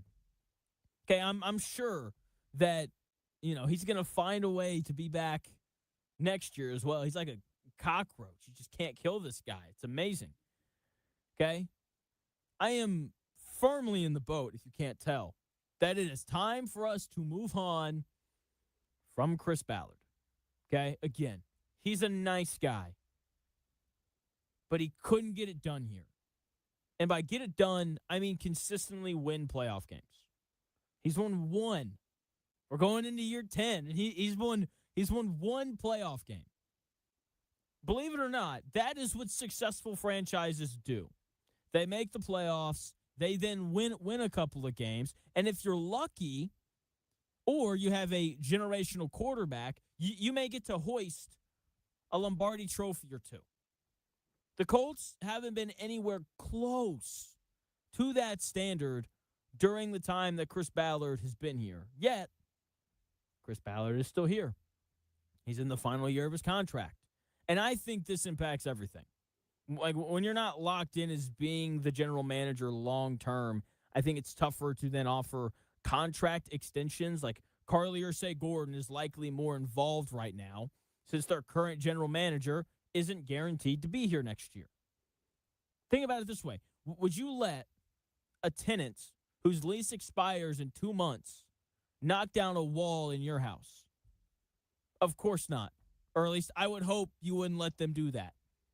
Okay, you wouldn't allow an employee you aren't committed to long term to make decisions that tie up your money after they leave. I wouldn't either. I think that's just smart business. So I do not blame Carly Gordon for being more involved. She absolutely should be. My question, how does this impact the Jonathan Taylor contract extension? How does it impact the other extension eligible players? Stephen Holder reported earlier in the offseason that the Colts hadn't been jumping at the opportunity to extend anybody. I would be willing to bet that a lot of that has to do with the uncertainty of Chris Ballard being here. Okay, that includes guys like Josh Downs, who I think should absolutely be extended, and DeForest Buckner, who are, also up for extensions this year. How does the potential change at the general manager hold these negotiations up? How does this impact the bargaining power of the Colts? I know players want security, but signing a 4-year extension with a franchise that is in flux, it's like buying a condo while the whole building is put up for auction. Would you willingly lock yourself down when you don't even know who's going to be running the franchise next fall? Do these players want to be part of a franchise long term that currently has a lot of decisions that need to be made with the front office and even with the coaching staff? Because if they let go of Chris Ballard, I don't think it would be surprising if they also let go of Coach Steichen and his staff. Does a player really want to sign up to be a part of a team like that over the next 4 years, not knowing who's going to be in charge? So this lingering Chris Ballard extension expands beyond himself, and it is impacting the future of the Colts. Yet another reason why he should have been fired last offseason. Okay, I know the Colts beat several bad teams before Daniel Jones got hurt, but that should not have been a good enough reason to keep him around. Now, it could be impacting all of these various contract extensions. That's not great. Hopefully, these extensions get figured out. No one holds out, despite all of the questions around Chris Ballard's future with the Indianapolis Colts. Hunter Wohler is a guy who will be here long term, no matter what happens with Chris Ballard this year, because, only year 2 of his career. He could potentially play a big role for the Colts this season. Maybe. We'll see. I think there have been some roster adjustments for the Colts that are going to impact Wohler's potential to help the team out this year on the field. I'll tell you what those are in 3 minutes.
It's here. The real Jonathan Smith Show on Indy Sports Ticket 1430 AM, 93.9 HD2, and always on the free Indy Sports Ticket app. Good old Chris Ballard making headlines today, saying he would not sign a contract extension if he was offered one. Okay, man. To be fair, I don't really think that he's going to have to worry about that. I don't think anyone's offering him a contract extension anytime soon. No. I don't think. I wouldn't do one. I'm in the last year of my deal. We need to win. I'm in the last year of my deal. I would not sign a contract extension. Okay, dude. Whatever you say. Welcome into the real Jonathan Smith Show here on Indy's Sports Ticket. Thanks for tuning in. No matter how you're tuning in, YouTube, Indy Sports Ticket. If you want to head over there and subscribe, you can watch the show on X__Jonathan Smith to follow me there and watch the show there. You can also listen on the Indy Sports Ticket app, which you can download wherever you find your apps. And, of course, 14:30 a.m. as well if you're driving around the Indianapolis area. In 20 minutes, we will give away a pair of tickets to Holiday World. We will make you do trivia, but the tickets are yours if you're the first one to call in at 2 o'clock. 317-228-1430 is the number. You can also text that number as well. Hunter Wohler is poised to potentially play a big role for the Indianapolis Colts this upcoming season, much like he was slated to last year before the injury bug bit. Honestly, he was just, one casualty in what felt like a full-blown medical ward last season when it came to Colts injuries. And as the potential dime linebacker, he was, going to be important to this Colts team last year. But of all the guys who went down, him, Justin Wally, Daniel Jones, DeForest Buckner, he has become the forgotten person.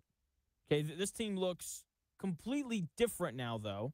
And while last year we thought he may take some snaps at linebacker, I don't know if that's really going to happen this year, mainly because C.J. Allen is simply a better athlete than Zaire Franklin, and because of that, he should be better in coverage. Like, that changes the math.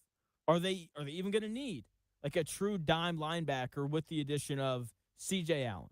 Expecting Wohler to log heavy snaps in this new defense with this new personnel is like trying to install a landline in a house that already has 5G. It's just redundant. Maybe we only see him during 2-minute drills. I think that would make sense.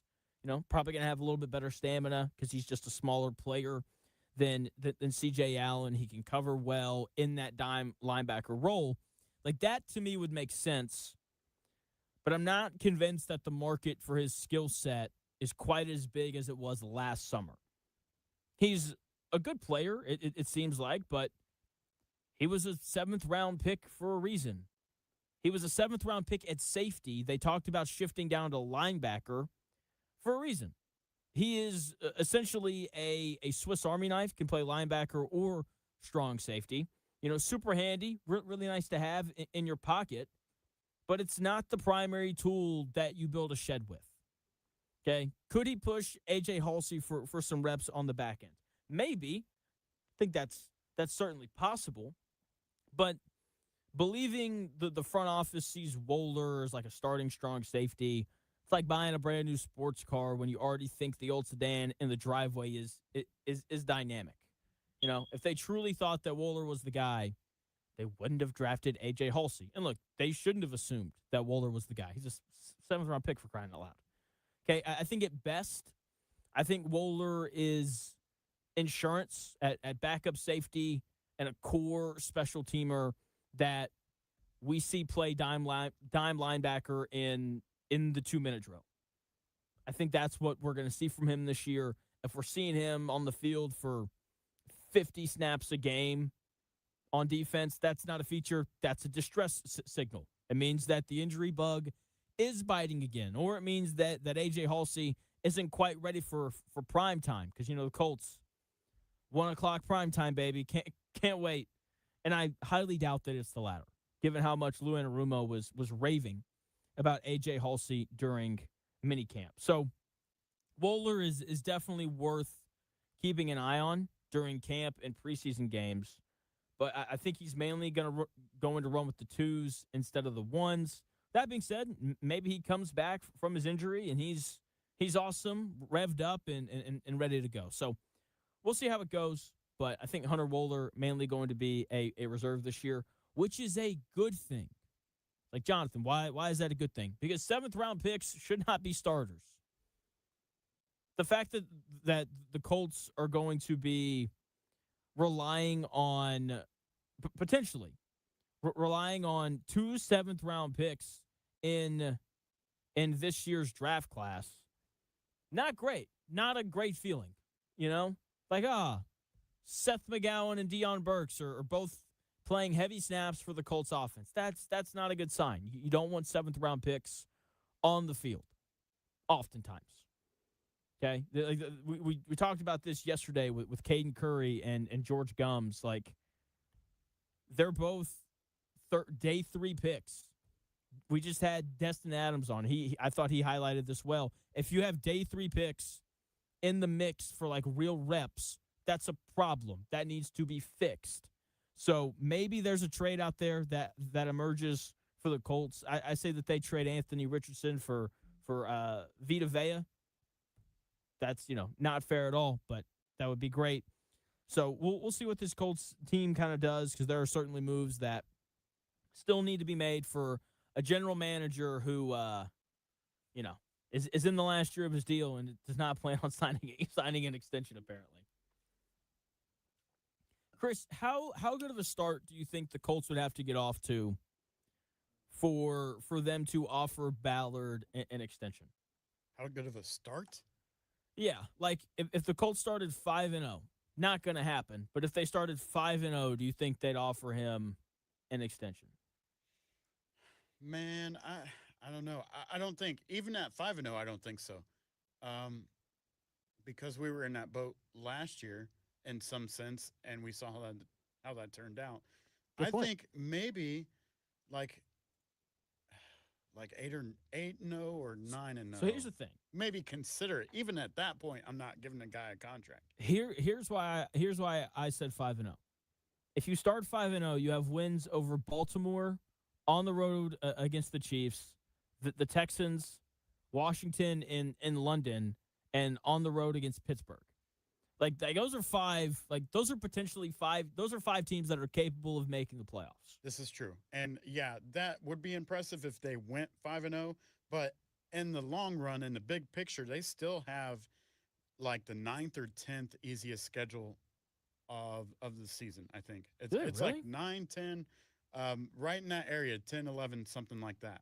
So you can start 5-0. Yeah, that would be impressive, and you should strive to win. But at the end of the season, I think is going to be our real answer, because they could go 5-0 and then lose some games that they should have won. That's what happened last year. Exactly. Start 8-0 and then you finish 8-9. That's still just an all-time collapse. Just an all-time. Do they really have like the 10th easiest schedule? I find that hard to believe. This wasn't just something in my head. Yeah. This was something I saw earlier, like on a sportsbook thing. It's like they had a chart of where all the teams lay as far as easiest schedule. Is it based on last year's winning percentage? That's probably what it is. I can't remember. But I remember looking at this stuff too. Because my thing is, if it's based on, here we go. So this is NFL. This is based, okay. So Pro Football Network does a lot of really good, like, advanced analytic stuff. They have the Colts with I'm assuming, okay, yeah. They have the Colts, 25th in strength of schedule, which is surprising because number one being, like, the hardest schedule. Cardinals at the top, because you got to play the 49ers, Seahawks, and Rams 6 times. That's brutal. That's surprising to me, just because, like for example, like a lot of the predictor sites that go off of last year's like winning percentage, like Baltimore wasn't a playoff team last year. That's probably going to change. The Chiefs weren't a playoff team last year. That's probably going to change. The Commanders weren't a playoff team last year, but that's because Jaden Daniels got hurt. He should be back this year. If he stays healthy, they might be a playoff team. The Titans are probably going to be better this year, just with Saleh as opposed to Callahan. Minnesota wasn't a playoff team last year. It wouldn't surprise me if they were this year. Dallas wasn't a playoff team last year, but they might be this year if Dak can stay healthy and if some of these rookies hit. New York was a bad team last year. Sorry. Not wrong. They should be better this year. Philly, does that every other year thing, so they're probably going to win the Super Bowl this year, just with kind of how they do things. The Bengals weren't a playoff team last year. If Joe Burrow can stay healthy, then they're probably a playoff team. And so there's a lot of, if this team made the playoffs, I don't think any of us would be surprised on the Colts schedule. And even the teams that are going to be bad should be better than they were last year. You know what I mean? Yeah, I'm not saying you're wrong on the schedule thing. Right. I'm just surprised people think this schedule is as easy as they do. Because I disagree. I think it's a pretty tough schedule, especially compared to previous years. Yeah, I don't know, man. There's going to be tough games that they win that they shouldn't have won. There's going to be easier games that they are going to lose that they should have won. But I don't know. At the end of the season, I don't know what it would take for me to offer that to Ballard. I think what's done is done, and it's time to move on. And if we're going to, rebuild the foundation or start over, then you got to start somewhere. We were talking about this 2 years ago, 3 years ago, however long. One good season, even if it's 9-8, I think we're like, that's not a good season. That's a normal Ballard series. Yeah, you know what I'm saying. It's even if it's slightly better. Like Kent Sterling was like 10-7. That would be the ideal. Even if that, I'm not offering this guy a new contract. I'm just not. Yeah, I agree with you. What I'm curious to see is where's Carly Ursay Gordon at in all of this? Because last year, she obviously doesn't fire him. But then again, it could have been like, look, we've got one more year of this. The injury thing did happen. If the Colts don't get any better, I don't have to pay out Ballard's contract when I hire a new GM. So that's probably part of why Ballard's back. But at the same time, this year's going to be so interesting because what I think is going to happen, Chris Ballard is going to throw all of his resources at winning this year, and that will then cost the Colts at winning in the future, and then he'll just get fired whenever that happens. I haven't found any audio on it yet, but apparently Carly Ursay Gordon just basically told them we're under a playoffs or bust type mandate. Now, even if we just made the playoffs, lost in a wild card, say, whatever, still like, yeah, okay, you're supposed to make the playoffs. You're supposed to win in the playoffs too. Just making the playoffs isn't enough.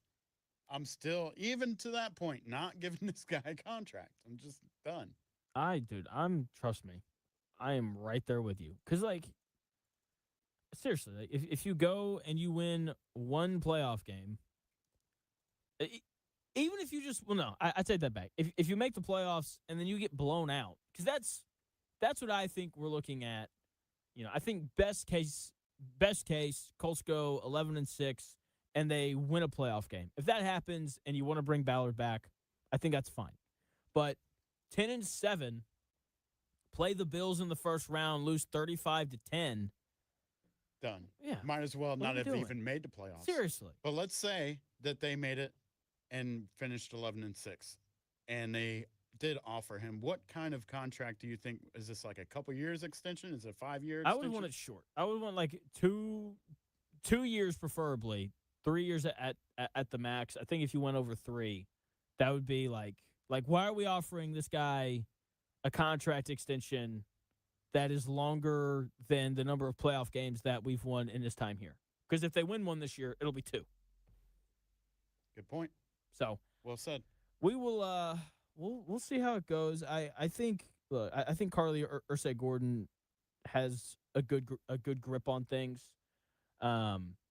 We'll see what she does though, because there's this is, I don't know, like this is such a tough time. Is it every year playoffs or bust? You know what I'm saying? Shouldn't it be that way every year? At least have some kind of goal. We're like, well, if we make the playoffs, that's good enough. No, we got to do better than that. It's not though. Yeah. Like again, the best franchises in the NFL are the ones that not only make the playoffs every year, but win a game or two. I know everyone's out on C.J. Stroud right now. That dude's been a starting quarterback in the NFL for 3 years, and he has won at least one playoff game every year he's been in the league. That's pretty consistent success. And, if the Colts reached that level of success, I think people here would be ecstatic about, what the future could be and all those things. So we will see how it goes. 317-228-1430.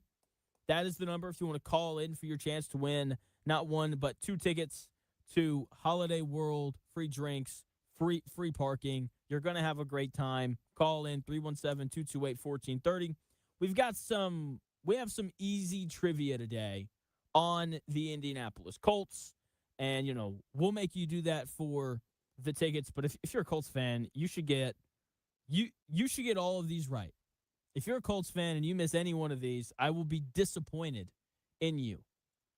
Except for maybe the fifth one.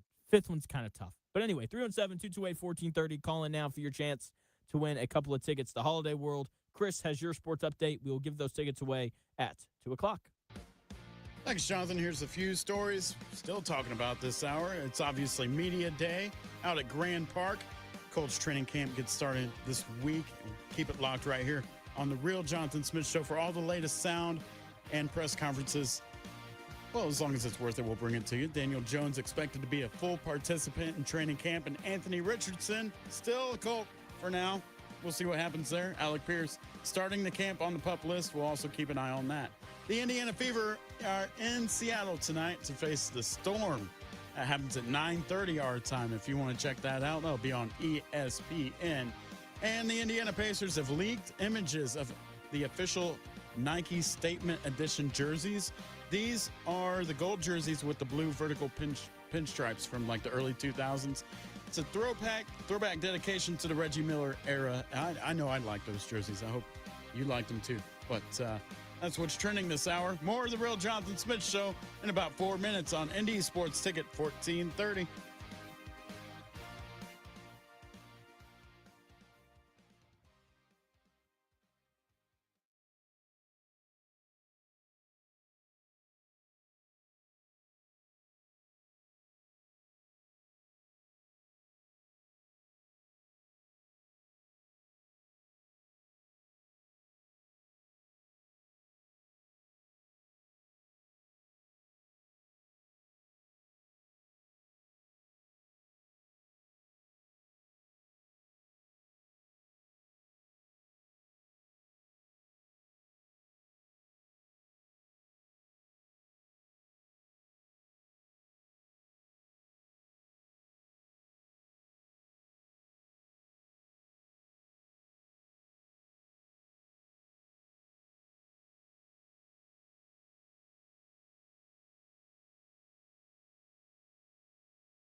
Smith Show on Indy Sports Ticket, 1430 AM, 93.9 HD2, and always on the free Indy Sports Ticket app. 317-228-1430 is the number for your chance to win a couple of tickets to Holiday World. 317-228-1430. That is the number. Free drinks or free soda. Free soda, free parking. Dude, they had me in free soda, man. Like, we're going here in a couple of weeks. My wife and I and a couple of our friends, we're going to head down there. And, dude, I'm just like, I may just hang out by the soda fountain the whole time, you know? That doesn't make you feel bloated to drink like a lot of a Coke? Dude, or nah, dude. I'm going to guzzle down Diet Coke. It's going to be great. You're going to barf everywhere from all the No, soda. man. Dude, my body runs on Diet Coke. I mean, and well, water. if you hop on the Water. roller coasters and everything, you're not going to. Nah, man. I'm going to drink 3 liters of Diet Coke, and then I'm going to follow it up. I've never been to Holiday World, I'll be honest. Does Holiday World have teacups? We'll down 3 liters of Diet Coke, hop on the teacups, spin around, and I'll be fine. I'll strut out of there like I'm Jake Paul, having just knocked out 75-year-old Mike Tyson. I'll be very proud of myself. You're dangerous, man. Hey, watch out. They probably don't have teacups. They probably have something similar though, like Tilt-A-Whirl or something like that. Something like that. Yeah, I don't know. But dude, I'm gonna ride all the rides, and then we're gonna head over to the water park. Amelia tells me the water park's like the best part of going to Holiday World. We were supposed to go last year, double date, and then literally the night before, the couple we were supposed to go with broke up. So we didn't go. It was brutal. We were both like, oh, I feel bad for our friends. But we were also like, man, I really wanted to go to Holiday World tomorrow. That was going to be a lot of fun. Yeah, they couldn't have waited till you guys got back to break up. Yeah, seriously, yeah. How inconsiderate. Why aren't they thinking about us? You know? Oh, man, that's funny. So, 317-228-1430. That is the number for your chance to win a couple of tickets to Holiday World. Can't wait to see. I can't wait to go, man. Like, I'm pretty fired up. Are you double dating again this year? No, we are. So a guy and a girl are coming with us, but they are not dating. And they're like not even an option. Not even an option. Like, yeah, no. So I'm stoked for it, man. Should be a lot of fun. 317-228-1430. That is the number for your chance to win a couple of tickets to Holiday World and for your opportunity to catch Chris slipping, because that has become a thing that happens on the show now. What are you talking about? You know, like that just happened. What do you mean? What do you mean? I mean, whenever people are like, "Hey, what's that new Christopher Nolan movie?" and then you say, and then someone says The Odyssey, and then the other person says, "Wow, you ought to see these nuts." Okay. You know, that's, I can't help that I'm gullible and would be blonde if to be I had fair, hair. They got you once. That's it. That's it. That's all it takes. We got once, and that was it. All right. Oh man, that's funny. So, last call for you, 317-228-1430. That's the number for your chance to win a couple of tickets to Holiday World. Chris, if no one calls in, would you like an opportunity to do the trivia? Sure, I'll play. Would you consider yourself a Colts fan? I am a Colts fan, but we got a caller. caller now, so saved by the bell. There we go. Perfect. This is what happens every time. We have to say last call, and then someone calls in. That's what happened yesterday. Congratulations to Nathan, by the way, for winning the the tickets yesterday. Jason, what's going on? How are you? I'm doing all right. How are you? I'm doing well. You ready to do some trivia for some Holiday World tickets? Sure. All right. Are you a Colts fan?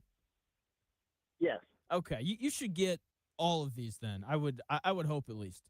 I'm not like a diehard Colts fan, but yes, I watch the games. Okay. All right. Number one here. Which Hall of Fame quarterback did the Colts select with the first overall pick in the 1998 NFL Draft? Is it A? Peyton Manning. Peyton Manning. See, I only have to give you the options. correct. Perfect. There you go. All right. Number two. In which year did the Colts franchise officially move from Baltimore to Indianapolis? That I don't know off the top of my head. Do you want options? Yes, please. Okay. A is 1970, B is 1984, C is 1995, and D is 2001. 84, I believe. That is correct. 2 for 2. All right. Who holds the Indianapolis Colts all-time franchise record for total career receiving yards? Marvin Harrison? That is correct. He's like top 5 all-time in like everything. It's kind of insane. Yeah. Number 4 here. Which team did the Colts defeat in Super Bowl 41, held in February of 2007, to capture their first championship in Indianapolis? The Chicago Bears. That is correct. Last one right here for you, Jason. What was the original name of the Colts' home stadium in downtown Indianapolis before it was demolished and replaced by Lucas Oil Stadium? The RCA Dome. I've got so. Or Hoosier Dome. Yeah, I was gonna say it's technically the Hoosier Dome because that's what it opened as in '84. Bonus but, points. but then it was renamed to the RCA Dome in '94. See, Jason, you had that. That was easy. I could have got those Yeah. too. Good job, Yeah. Jason. There you go. I want easier trivia questions for dueling trivia like those. Okay, all right. I'll make note of that for you, Chris. All right, Jason, who are you taking to Holiday World with you? I'm probably just going to give them to my brother because I'm single. I don't have anybody to take with me. So my brother has kids and stuff, so I'll just give them to him. You could just go twice. Yeah. Well, yeah, that'd be kind of hot, though. Fair enough. Fair enough. All right, Jason, thank you for listening to the show and calling in. If you hold on the line, we'll have Chris grab you, and he'll take down some information so we can get you those tickets, all right? I'm not grabbing anybody. All right, thank you. Okay, my bad, Chris. Thank you, Jason. Keep your hands to yourself. Okay. All right, we are 1 day away from the start of Colts camp, and as we continue to do our countdown to Colts camp, with 1 day left, I think there's one guy in particular who needs to be watched during training camp this year. So yesterday we got news. Don't worry about the audio, Chris. We're good. Yesterday we got news that Alec Pierce and C.J. Allen are going to start training camp on the PUP list, which, for those who don't know, basically they can't practice to start camp, but they can come off that list whenever they want. We had Destin Adams on earlier in the show, and he mentioned how like the Titans had someone on the PUP list yesterday, and then today he came off that list, okay? So this is not some huge deal. Alec Pierce is 4 months into a 4 to 6 month rehab. Putting him on the PUP list right now, it's not a big deal, okay? It's like taking a cake out of the oven at the 35-minute mark on a 45-minute recipe. Like, you knew it wasn't ready yet, so there's no reason to panic. Okay, the goal for Alec Pierce was always for him to play week 1. That has been the goal from the start in all of this. My bigger concern remains the same. How does a guy get better when he spent his whole offseason rehabbing, just trying to get back to baseline and instead of adding new tools to his game? Okay, that's going to have a much larger impact on the Colts season than Alec Pierce missing a couple of weeks during training camp. Okay, does he come back as a guy who can win on underneath routes? Does he come back as a guy who can do more than just run, goes, posts, and deep overs? Okay, that's really what the Colts need from him. I don't know if he was able to work on that given the rehabbing process. Now, C.J. Allen being on the PUP list, that is completely out of left field. Apparently, he injured his calf in a workout. The Colts say it's not a big deal, shouldn't linger, but we all know how Colts injury timelines work. Okay, in Indianapolis with the Colts, injury timelines are like inflation. What starts as a cheap day-to-day, quickly inflates into week-to-week, then month-to-month, and before you know it, you're handing out extensions to guys who are going to be out for the whole year. Okay, so let's just hope this one actually remains day-to-day for C.J. Allen, and it actually is just about a week for Alec Pierce, like Chris Ballard said earlier this morning. Now, I will say the silver lining in all of this is that DeForest Buckner hasn't been put on the PUP list quite yet. Okay, he's been cleared to play, which is great news for us and for the Indianapolis Colts this season because of all the guys to potentially be put on the PUP list, I thought for sure that DeForest Buckner was going to be one of the guys on this list to start camp, given the fact that he had neck surgery in January, which is, huge, I guess, congrats. That didn't feel like the right word, but good on him for doing his work and being ready to go at the start of training camp. It is a nice, pleasant surprise that he's not on the PUP list, and he is the number one guy for us to watch during Colts camp. Chris, I know you just got off the phone, but can you play that DeForest Buckner audio for us? Yeah, let me get that ready. But Jason wanted to let us know that we need to fix our smoke alarm. Oh, Jason, okay. He's like, I just got to say, I don't know if you noticed, but there's something beeping in the background. Yeah. You guys need to fix that. Did you explain to him the? I did, yeah. Okay, all right. Yeah. So DeForest Buckner on this whole rehab process and him being ready for camp. Got it. It felt like a graduation day for me personally. You know what I mean? Getting to this point from where I started on New Year's Eve. Not being able to do a whole lot after surgery. Just pretty much being in the bed, not being able to move around. I mean, I couldn't even pick my kids up and stuff like that. I couldn't pick anything up for heavier than 10 pounds for the first couple weeks. So it was frustrating, but I just kept my faith and kept working and trusting the doctors and my trainers, and there was a lot of teamwork involved with the whole operation and everything and recovery, and I'm just happy to be at this point. DeForest Buckner right there talking about his rehab process. Glad that he's ready to go for week 1 of camp, and he is, I would say, the most important guy to pay attention to when he does practice during training camp. Chris Ballard saying earlier today that they're going to take things slow with him. They would have done that even without the neck surgery just because he is an older player. Now, DeForest Buckner doesn't play quarterback, so, we're not talking about this as much, but he is important in Colts camp for all of the reasons that people would say Daniel Jones is the most important guy in Colts camp, okay? If no one on this Colts defense improved, then DeForest Buckner is only going to be more important than he already is.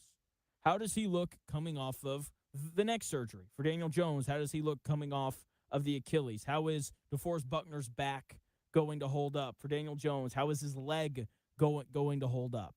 Can DeForest Buckner be the dominant defensive tackle that they need him to be for this Colts defense to find success?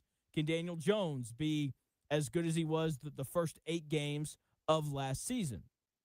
Okay? Can DeForest Buckner be one of the 10 best defensive tackles in the NFL? That is ultimately what the Colts need from him. Now, the general managers, coaches, and scouts did not vote him as a top 10 guy. I understand that because he didn't play enough last year. But he's got to be dominant and healthy. Now, look, I don't expect him to be an all-pro player, but could he be like the first guy that they call when one of the defensive tackles that gets selected for the Pro Bowl is like, nah, I'm good? Can he be that good? That's what the Colts need from him.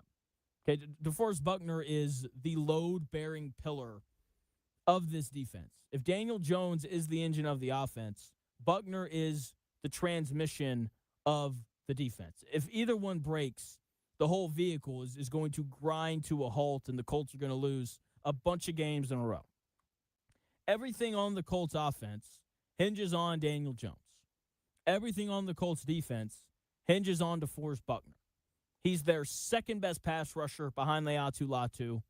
After him, there's a drop-off, the size of the Grand Canyon. He's also a dominant run defender. He was tied with Zaire Franklin in tackles for loss last year on the Colts with 5. He elevates the Colts defense in a way that no one else does. Even if Leatu Latu becomes a 12-sack guy, he's not going to be as impactful in the run game as DeForest Buckner is. Also, the going from Daniel Jones to Riley Leonard or Anthony Richardson, it's a drop-off, just like going from Buckner to Colby Wooden is almost as big of a drop-off. You have to have DeForest Buckner on the field ready to go. The Colts defense wants to be successful this season. And the fact that he's not on the PUP list is a big deal. Okay? That is a good sign for his recovery, and hopefully it's a good sign for his health and how his upcoming season is going to go.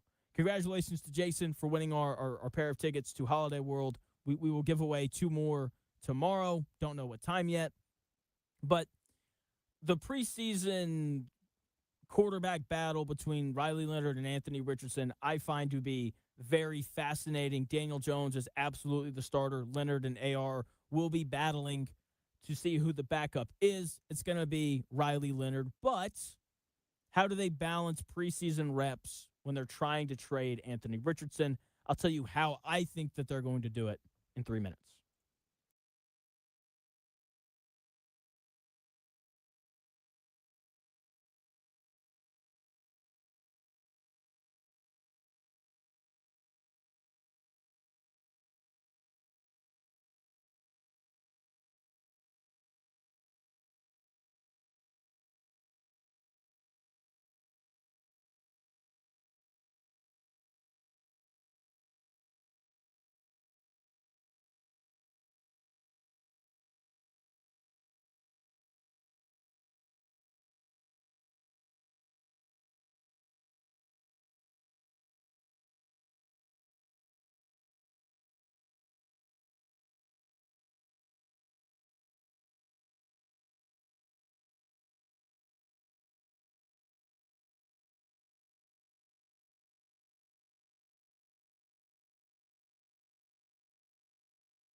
It may, one day, be a must-listen for sports enthusiasts.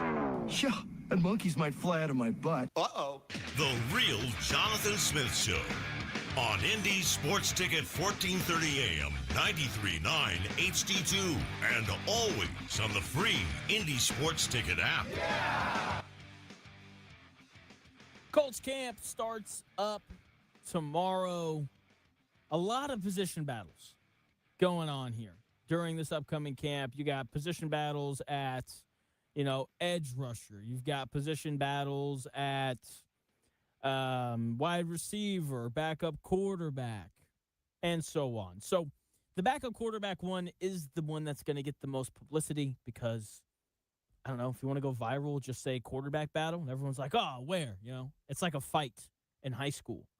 Everyone's like, fight, and everyone starts looking around for the fight. We're like, quarterback battle. Where? Let's find it. So Daniel Jones is absolutely going to be the starter for the Indianapolis Colts this season. Riley Leonard and Anthony Richardson are going to be battling for that backup quarterback job. Riley Leonard is going to win the job. I would be surprised if he didn't. Shane Steichen, I think, clearly likes him more, probably trusts him more as well. I think he views Riley Leonard as this reliable sedan, and Anthony Richardson is the fun but unreliable sports car. Now, that doesn't necessarily mean that Riley Leonard is going to play more in the preseason than Anthony Richardson, because the Colts are trying to trade Anthony Richardson, and it's hard to trade a guy when he's hardly played. Half of the games that Anthony Richardson has started, he's left early due to injury. So I think the image that a lot of teams have of Anthony Richardson is hurt, misses easy throws, taps out of games. Whether that's fair or unfair, I don't know. That's just the reality of it. Trying to move him right now is like selling a rare high-end sports car that's been sitting under a tarp in the garage. Everyone knows it's got a massive engine under the hood. It can go 200 miles an hour, but no one's seen it actually run a full lap. If the Colts want to get any real trade value for him, they have to pull off the cover and prove to the rest of the league that the engine actually turns over. He's talented. Everybody knows that. The issue is no one has seen enough of it. If the Colts want to move him, then he needs to put something good on tape. The only way that that's going to happen is in the preseason, because I don't think he's going to be the backup, so you're not one injury away from him playing. You're two injuries away. Okay? And here's the thing, though. Part of me is like, do you want to play him? Because he's fragile. He's like fine china on a football field. History tells you that if you put him out there, he's going to get hit and he's going to break. He's going to miss a blitz off the right edge, take a monster hit, and end up in the back on a training room table. Trying to play him in the preseason to boost his trade value is like taking a pristine vintage collectible out of its sealed display case just to show a buyer it works. One bad drop and you are left with zero value. Okay, if he's hurt, you definitely can't move him. Okay, you can't move him right now when he's healthy. Okay, so that alone, it would be a good reason to not play him. Okay, like keep him wrapped in bubble wrap on the sideline and wait until a team is desperate. Maybe I don't know. Also, or here's the other thing with Riley Leonard. Riley Leonard is going to be your backup quarterback. I'd be very surprised if that wasn't the case. Do you really want to give reps away to a guy who's going to be your third-string quarterback and likely won't be on the team by the end of the year? I wouldn't. I think that the majority of the reps are going to go to Riley Leonard. Shane Steichen, I think, is pretty clearly checked out on the Anthony Richardson experiment. It's like he's already handed the keys over, turn the page, whatever idiom you want to use there. Steichen, I don't think, could care less about driving up Anthony Richardson's trade value. He's trying to save his job. He's trying to make the playoffs for the first time as a head coach. Okay, if Anthony Richardson's on the team, he'll be the third-string quarterback, which means there's a chance he's not even on the 53-man roster. Most teams only carry two quarterbacks, so I would be surprised if the Colts started carrying three so they could, take their disappointing fourth overall pick that reminds everyone of the mistake that Chris Ballard made everywhere that they go on Sundays. I think Riley Leonard is going to get the majority of the reps. Sure, we will absolutely see Anthony Richardson out there in August, but I think he's going to be taking snaps in the fourth quarter alongside guys who will be job hunting on Monday morning. Chris, what happens first? Kenny Moore gets signed or Anthony Richardson gets traded? That's a good question. Thank you. I like to think that I come up with good ones from time to time. 317-228-1430 if you would like to answer that question. What happens first? Anthony Richardson gets traded or Kenny Moore gets signed by another team? I think it's all circumstantial, but depending on injury somewhere else. But I think Kenny Moore lands someplace before AR. That's kind of what I think. Whenever they do trade him, whenever they trade AR and they get like a 7th-round pick or whatever, does that just mean that Easton Stick takes a spot at the third? Yeah. QB? Easton Stick out of North Dakota State, baby. Let's go. Yeah, they would just move him up.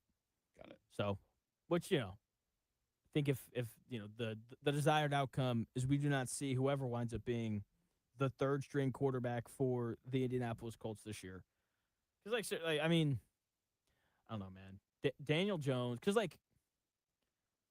Dan asked me this question a lot when we were doing the show together. How many games can Daniel Jones miss before you feel like the Colts can't make the playoffs? Maybe 2. Really? Not very many. I mean, I don't feel confident about making the playoffs with Leonard or Richardson or Stick for that matter. If Daniel Jones goes down for a couple games and might as well just start packing for Hawaii or wherever the Colts go after the season's done. So, if he misses 3 games, you think there's no chance the Colts make the playoffs? Absolutely not. I would put it at 4. If he misses a quarter of the season, the Colts are probably done. Right? Before this, is he coming back? Yeah. Oh, okay. I'm just saying, I got you. If Daniel Jones missed, if Riley Leonard had to play, because I do think that he's going to be the backup. If he had to play 3 games, I still think that the Colts could find a way to make the playoffs. As long as the Colts win one of those 3 games, because that's probably what I would say, 1 out of 3. Yeah, it would probably be okay with 3. Yeah, but that's it though. If they got to 4, it'd be like we're really fighting up. That's fair. Now I understand what you were saying. Yeah, obviously, depending on which teams they play and stuff, that matters. So, the other question that we have for the Colts is up during training camp. We should finally get an answer to the question on how they plan on using the last of their cap space. This is something that that's been discussed since free agency started. We know that they've worked out 2 safeties / slot corners. We know that they need a 3rd wide receiver. Keenan Allen just sitting out there waiting to be picked up by somebody. I personally would rather have Stephon Diggs, but Keenan Allen does have a history with Coach Steichen during their time with the Chargers. The Colts still obviously need another edge rusher. It's their thinnest position group on their roster. Right now the front office is looking at this roster like a homeowner trying to fix up a house on a budget, but they aren't sure which room actually needs the most work yet. And every room does need help, okay? I don't know what they're going to do at this point. What I do suspect, though, is they're probably not going to make a move until the end of training camp. I think that if they could choose what they did, they would add an edge rusher, but there's other variables that come into play.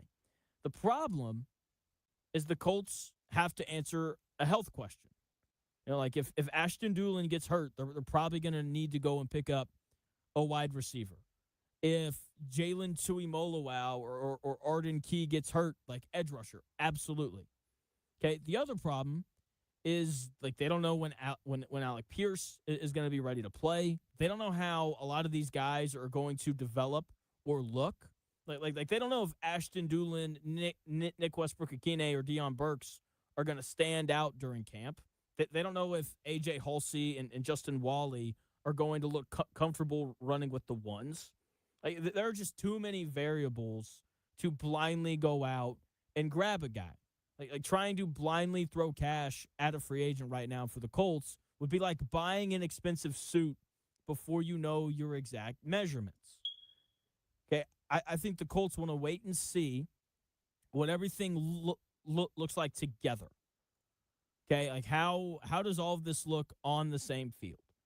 Okay, like they want to let the dust settle before they start laying bricks.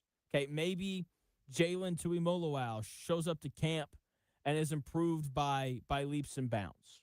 You know, that lessens the need that you have for an edge rusher. Maybe Ashton Doolin shows up, dominates camp, has a great camp, and the Colts walk away from it feeling like he's more than ready for the responsibility of being the third wide receiver. Alec Pierce is back. You know, like if he's back in 2 weeks, then that lessens your need for a third receiver. Maybe A.J. Halsey and Justin Wally slide into their roles with no hiccups. Then you probably don't need a safety or a slot corner. If all that happens, then great. Like you aren't spending your money trying to figure out a way to put out fires anymore. You're able to spend that money on a luxury. Then you can just be like, all right, like what do we want? We want Jadeveon Clowney because we think he's the best player available in free agency or whatever it is, right? They can then use that money for a luxury as opposed to a need.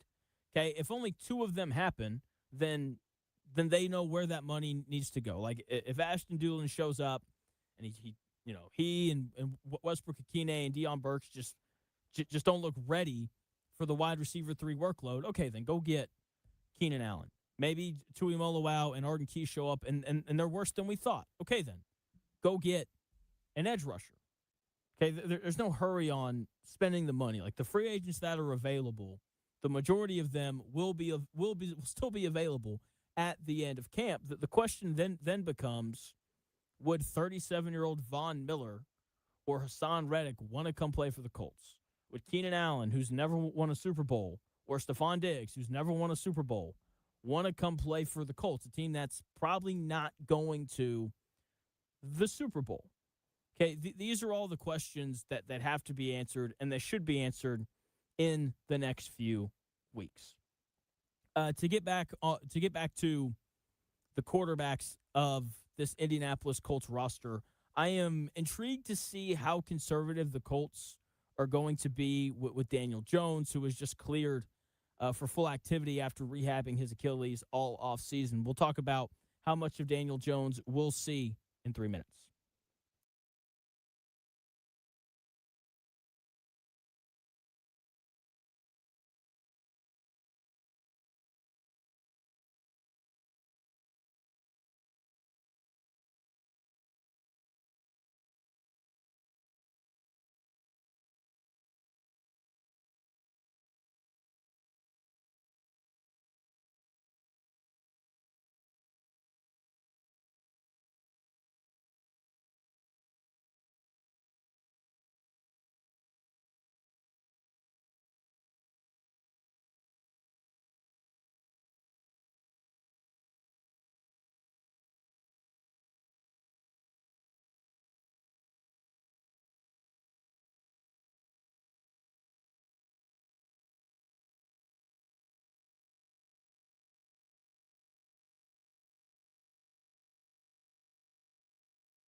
best takes? Maybe. The Real Jonathan Smith Show on Indy Sports Ticket 1430 AM, 93.9 HD2, and always on the free Indy Sports Ticket app. We have breaking news.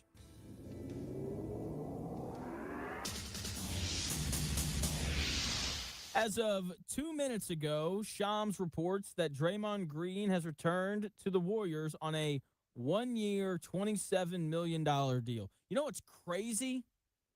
If the Colts offered Chris Ballard a 1-year, $27 million extension, he would apparently not sign it. I shouldn't be as surprised as I am that he said that. No. I wouldn't do one. I'm in the last year of my deal. We need to win. We need to win. He was so defensive at first. Dude, like, No. we need to win. Yeah, like, I'm glad that you finally figured that out. It only took him a decade to figure out that his job as the general manager is to win. And he's going to hope to do it with Daniel Jones this year. Great news for Daniel Jones. He has been cleared for full activity after rehabbing his Achilles all off season. 8 months after tearing it, he is back to playing full swing, no limits. But if I am the Colts, I'm going to slam the brakes a little bit here. I know he's cleared, but full football activities after 8 months after tearing your Achilles is, I don't know, it's like trying to test a freshly paved sidewalk with the monster truck. Like, just because the concrete is technically dry doesn't mean you should drive a monster truck over it right away. You know? Maybe we start with like a stroller or something, you know? So I just, like, 8 months is faster than Jason Tatum came back from his Achilles tear. It took Jason Tatum 9 months. Look, I get it. It's a different sport. The movement patterns in basketball are different than football. But in basketball, you're not getting hit by 300-pound men. Jeez. Daniel Jones should not take a single snap in the preseason games.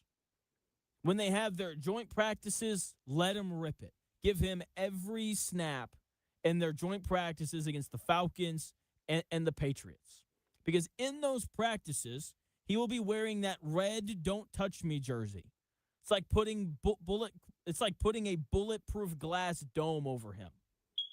Okay? It keeps him safe. He gets all the live reps. He can see guys run around at full speed. He can gain a rhythm. He can do all those things. But no one can lay a finger on him.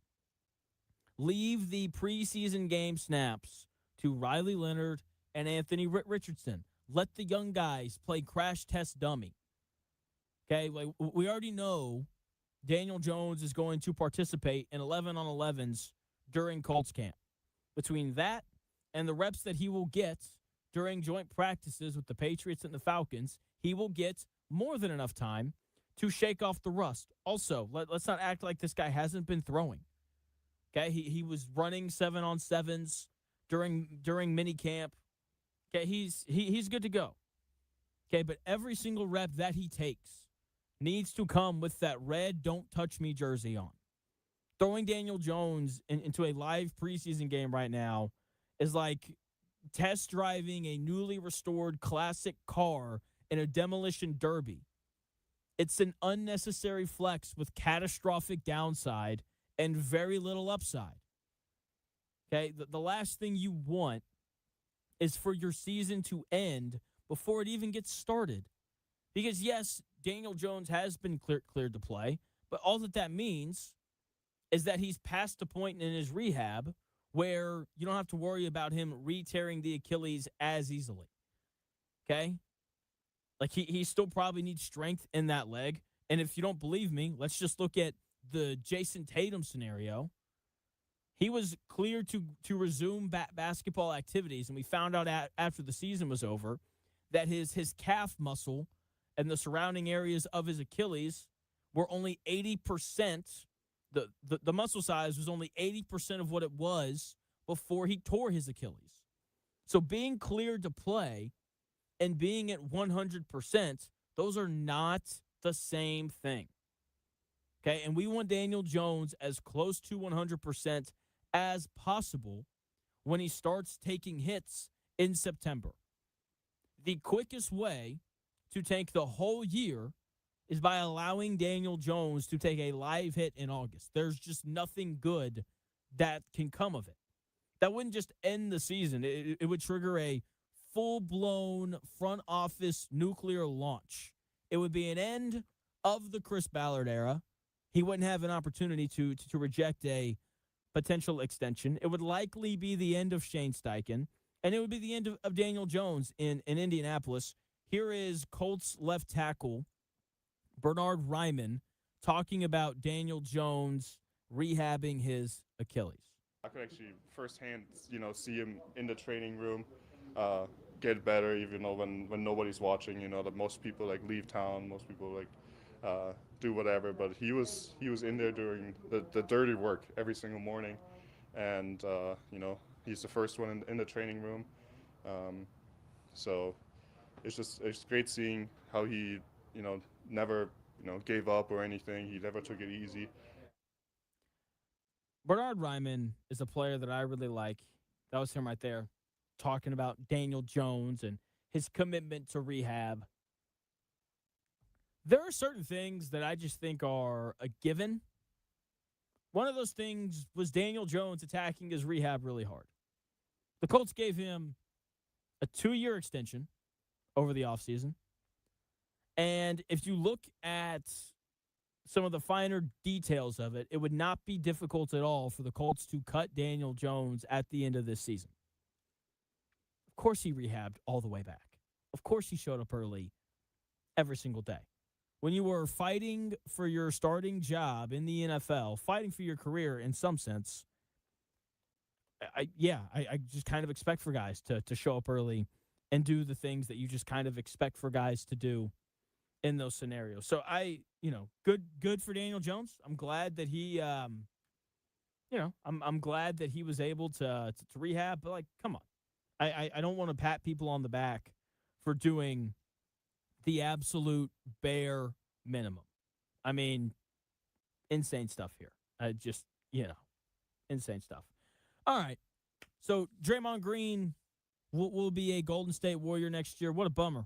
Really thought there was a chance that he was going to be a Pacer. Speaking of which, there's this guy on X. His name's Larry Indy. I believe that's his name. He breaks news sometimes, and every time I see him break news, Indy Larry, every time he breaks news, it seems like it's correct.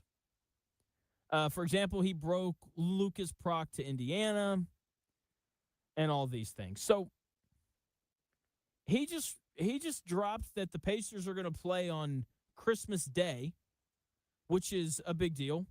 When was the last time the Pacers played on Christmas Day? Do you by chance know that, Chris? No, I'm trying to find it now. Okay. I bet I find it before you. Probably. Your fingers are faster than mine. 2004, they played against the Pistons, and they lost 98-93. So if this is true, the Pacers are apparently going to play the Knicks in Madison Square Garden at noon on Christmas Day. Rematch of the 2024 Eastern Conference semifinals and the 2025 Eastern Conference Finals. Halliburton to the Garden. Yeah, I'm a fan of this, and the Pacers should absolutely be playing on Christmas Day. Yeah, I'm for that too. Let's go. Seriously, they're going to be, I think, one of the better teams in the NBA. I think that they're going to have a really good chance at coming out of the East. But with this addition of Zubac and Kelly Oubre, they're really good. Obviously, the Knicks and Pacers rivalry is a very real thing, given everything that's kind of happened over the past few years. I don't blame Pacers fans for feeling like the Knicks got to go around us to win their first title in over 50 years. But what a time. We'll see how it goes. So, yeah, Pacers potentially playing on Christmas Day against the Knicks. Can't wait. Still probably going to watch football, though, you know? I mean, actually, I don't know if that's true or not. I think Christmas is on a Friday this year. It is. It is on a Friday, which means we'll have a super extended weekend. Because I think we get Christmas Eve off. Yeah. We should. Yeah. So, but yeah, we'll see how it goes. So, Colts camp starts up tomorrow. We're running through a lot of other Colts storylines tomorrow that I'm really excited about and just generally fascinated by. We'll talk Arden Key and Jalen Tuimoloau, who's going to win that position battle. And it is, like, after DeForest Buckner, that is the most important thing that is going to happen for the Colts this season. Like, someone has to emerge opposite of Latu. They want it to be Tuimoloau. That is what they want. I think he's going to win the job. With that being said, like, they went and got Arden Key for a reason. Maybe that's just because they wanted some extra depth. It's very possible. But one of those guys has got to emerge. I don't think it's going to be Arden Key because dude's been in the league for 6 years now and couldn't earn a starting role in Tennessee. So it's got to be Tuimoloau in year 2. Hopefully he had a good summer. We'll see. But they need someone opposite of Latu that can really play. So we'll talk about that quite a bit tomorrow. We'll talk about not Arden Key. We'll talk about DJ Giddens and Seth McGowan, the battle for that backup running back spot. What is it going to look like? And I don't even think it's going to come down to running the football. Because if you're going to run the football, you're going to want Jonathan Taylor on the field. I think that a lot of it is going to come down to, can you catch the ball out of the backfield, and can you block?